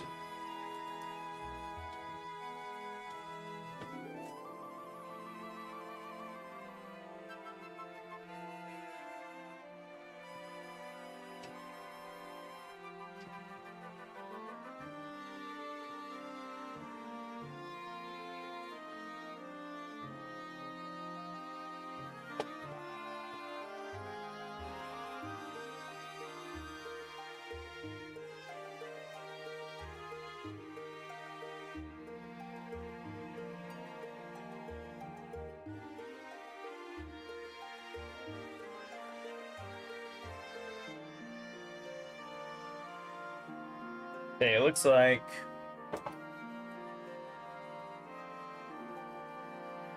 these two capacitors are still the same as the older board revision. This resistor is the same.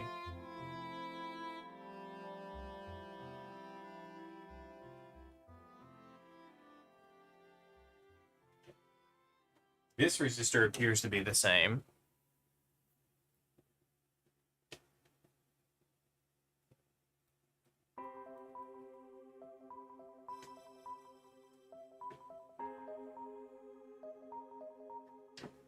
Where it starts to veer off from the design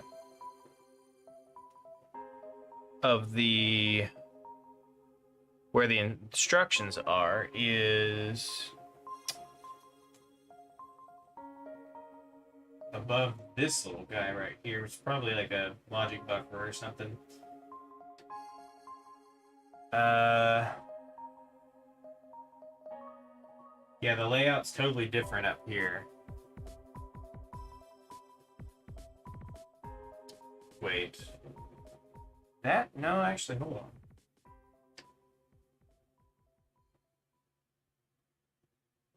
No, you know what? I'm wrong. This whole section is actually the same layout. It just looks different. it just looks different at a glance, but now that I'm actually looking it over, all the traces still appear to line up the way that they did before. So I think we're fine. I think we can just follow the instructions as is because the routing looks to be the same on this area. I think that Tim probably changed a bunch of other stuff, but left this section routed exactly the same.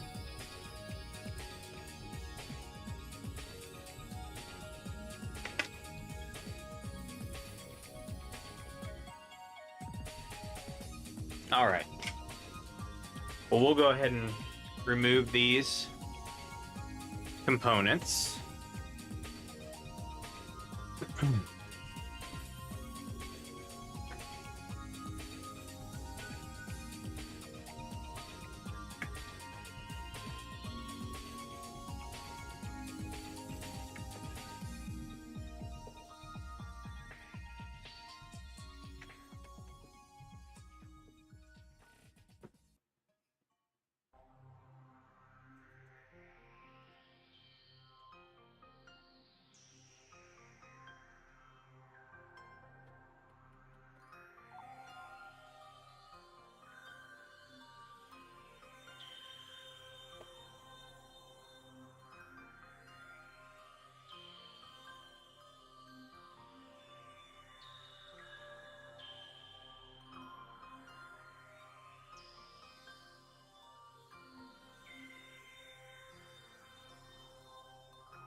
Okay, the instructions say to bridge several of these components. Let's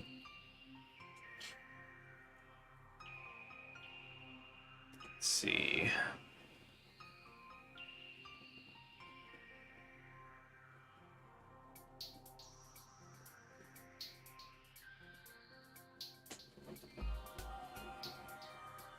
So we're supposed to bridge these pads together and these pads together.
All right, now we need to replace a couple of components.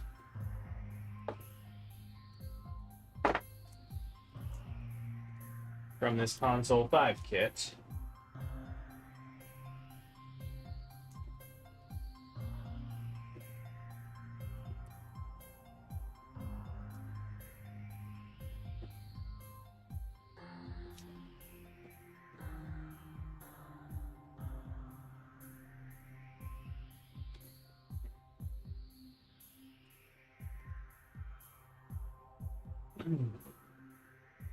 All right, so this one needs to be replaced with a 100K resistor.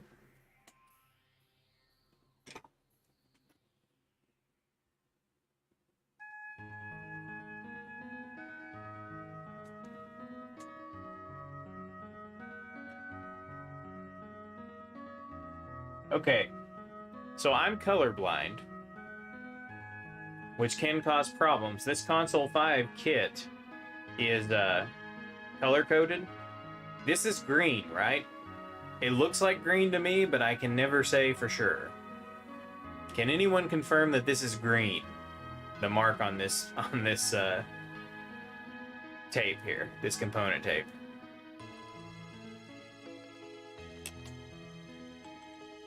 Excellent, thank you.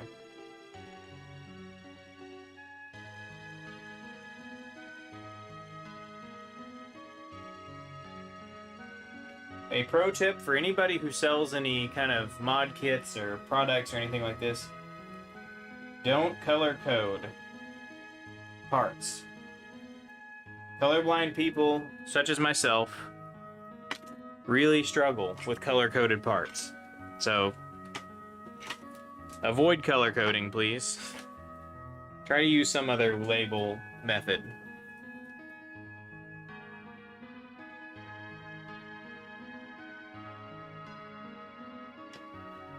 I'm not trying to whine too much, it's just, can be annoying.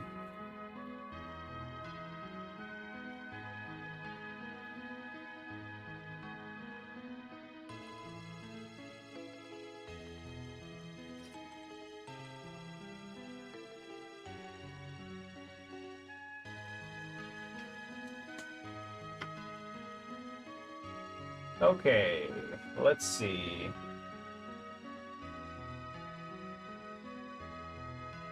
Yeah, it's okay to use color, but you gotta also have some other marker besides color. It can't just exclusively be color that you use to indicate. Okay, let's see. The next one is gonna be a 15K resistor, and that's on the brown tape. So, I think this is the brown tape. Is this brown? Can someone confirm for me if this is brown?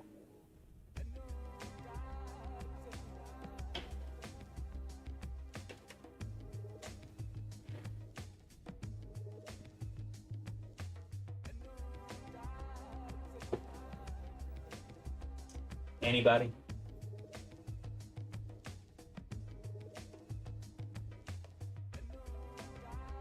Thank you.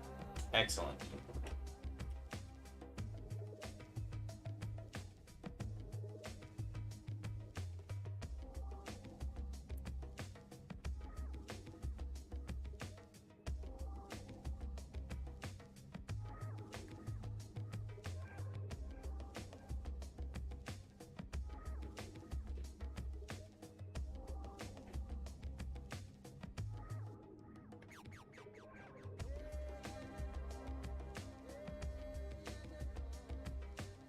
All right, and that replaces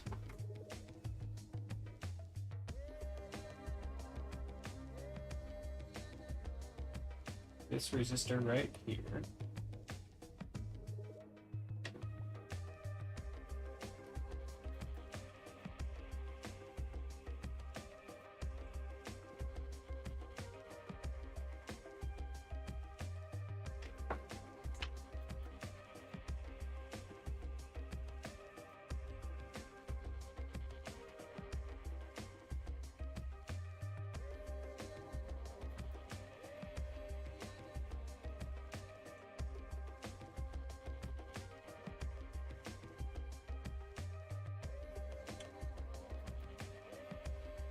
Show what? Where, like the area I'm working on? Give me a second.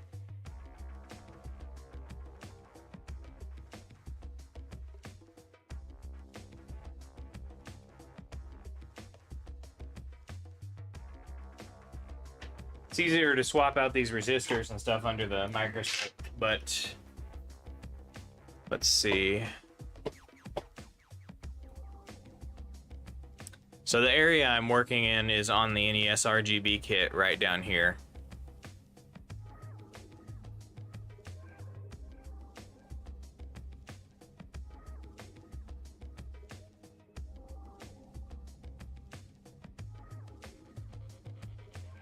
Oh. Well, here is the, what color is this?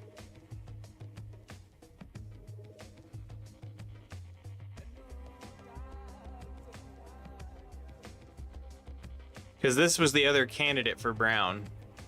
For me.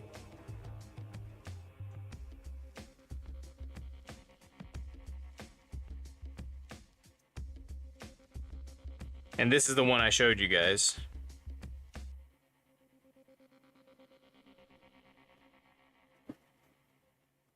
So this is the one that I just installed. And this one is the one you're saying is an orange red. Gotcha. Okay, gotcha. So we're good. I'm gonna head back over to the microscope.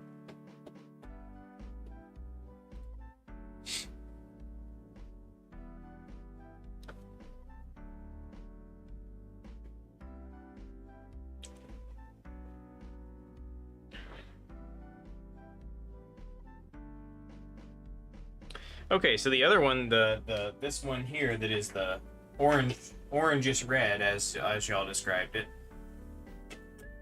See, under the microscope, actually, to me, to my colorblind eyes, this looks clearly red more than it does in the.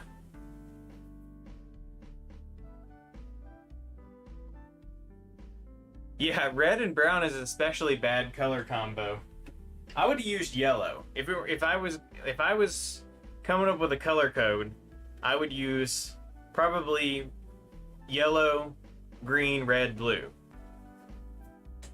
I mean, there's only 4 components here, so.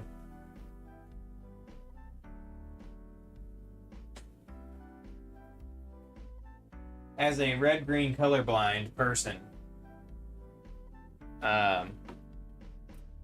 being able to tell the difference between red and green is not actually always that challenging because they're on the opposite ends of the spectrum of the color blindness that I have, but being able to tell the difference between brown and red is extremely difficult because they fall somewhere in the middle of my colorblind, like browns fall somewhere in the middle of my color blindness spectrum with red. So it's super difficult to tell the difference.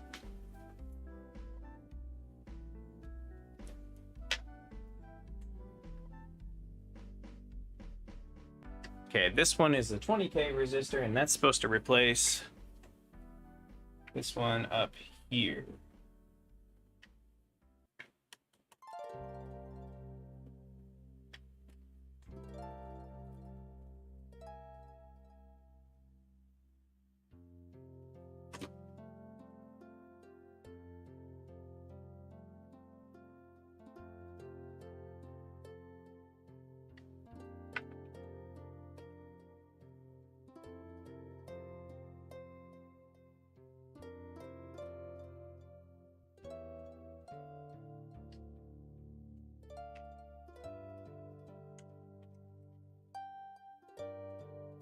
All right, and the last one is blue, which is not a problem for me. So that's a capacitor.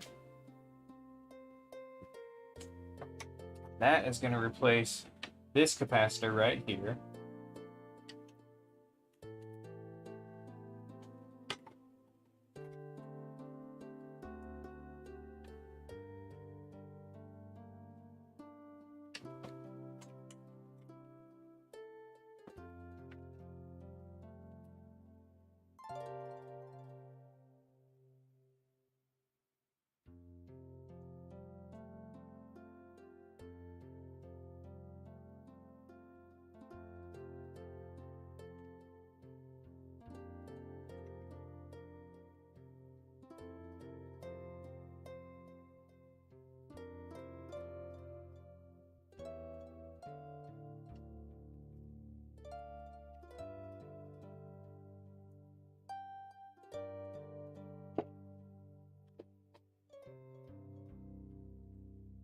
Okay, so looks like we're done with the modifications to the NESRGB.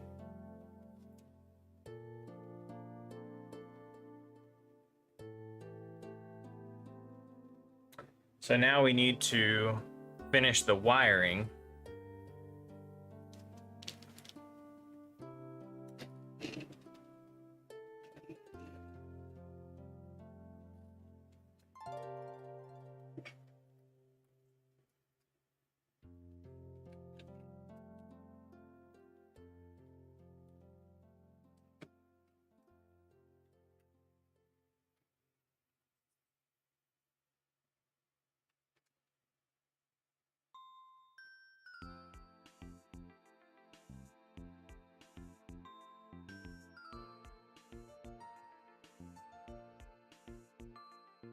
And I'm gonna give myself a little bit of slack here so I can route the cables however I need to.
Alright, so pin 1 from the CPU goes to pad A, and pin 2 goes to pad B,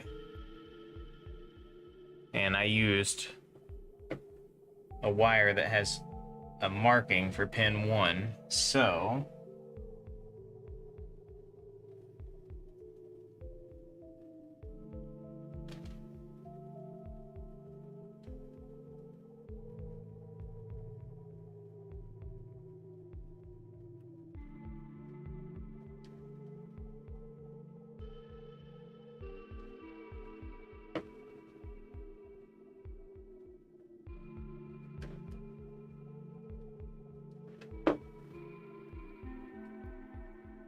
and then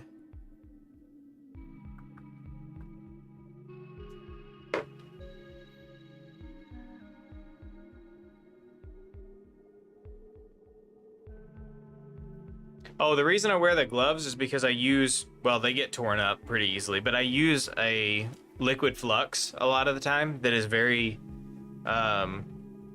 easy to get on your hands, and it's gross, and it doesn't, it smells bad, and it doesn't wash off very easily, so I wear the gloves just to prevent getting my hands covered in flux when I'm working. I haven't used it much on this one because this is mostly through-hole soldering, but if I got to do a lot of surface mount stuff, I'll use the flux a lot. Okay, then the shielded pin needs to go to the O pad, which is this one here.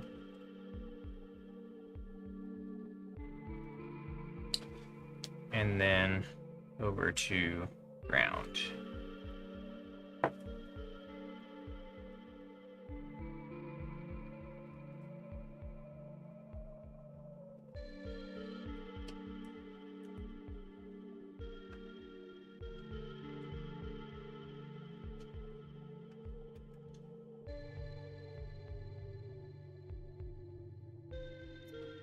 Okay, 012 ground.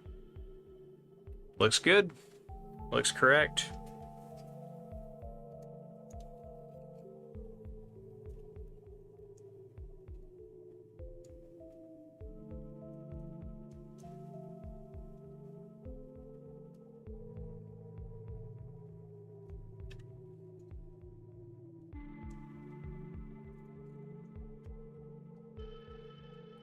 Okay, the last thing to do on this AV Famicom is the Zapper restoration mod, which basically is just a couple of wires that get soldered from this expansion port over to the controller port. So let's see.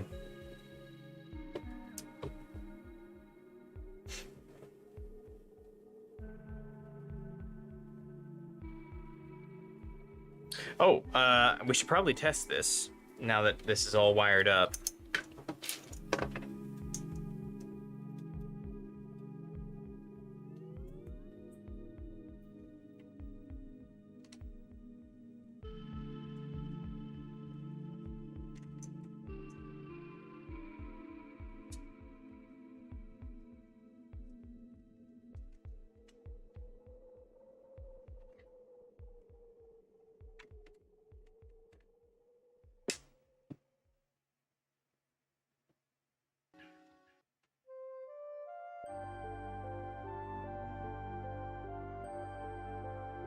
Getting a bunch of noise.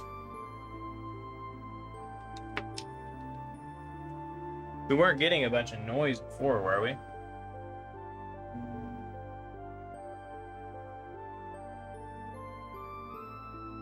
Now this is a really bad quality power supply, so it could be that some power supply noise is getting in here, but this doesn't sound, this sounds kind of like AC hum to me, like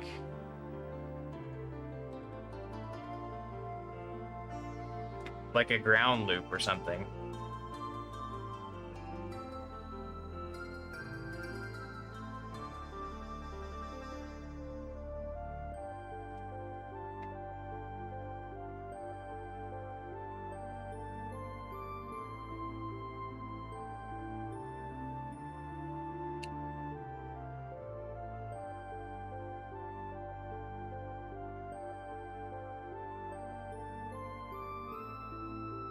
Yeah, Alteracious, that seems to be what it's supposed to do.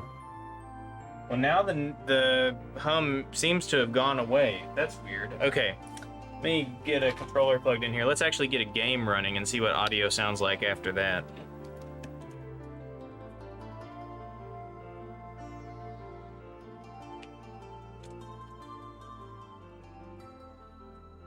Can you all hear the...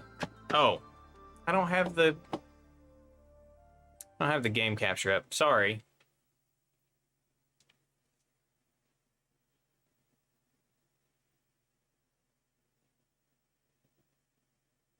Okay, the hum has gone away. So I don't know. We'll power it off and power it back on. Let's see. What's a good...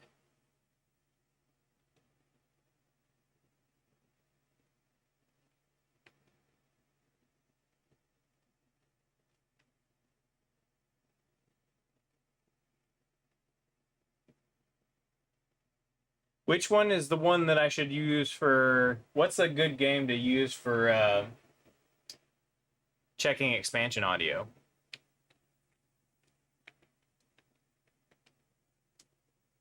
There's like a Castlevania game that has expansion audio, right? Do I have it? That's the question.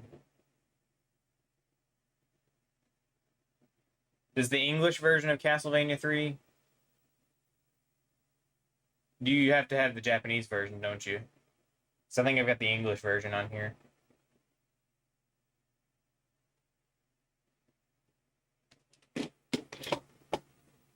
Let me check my...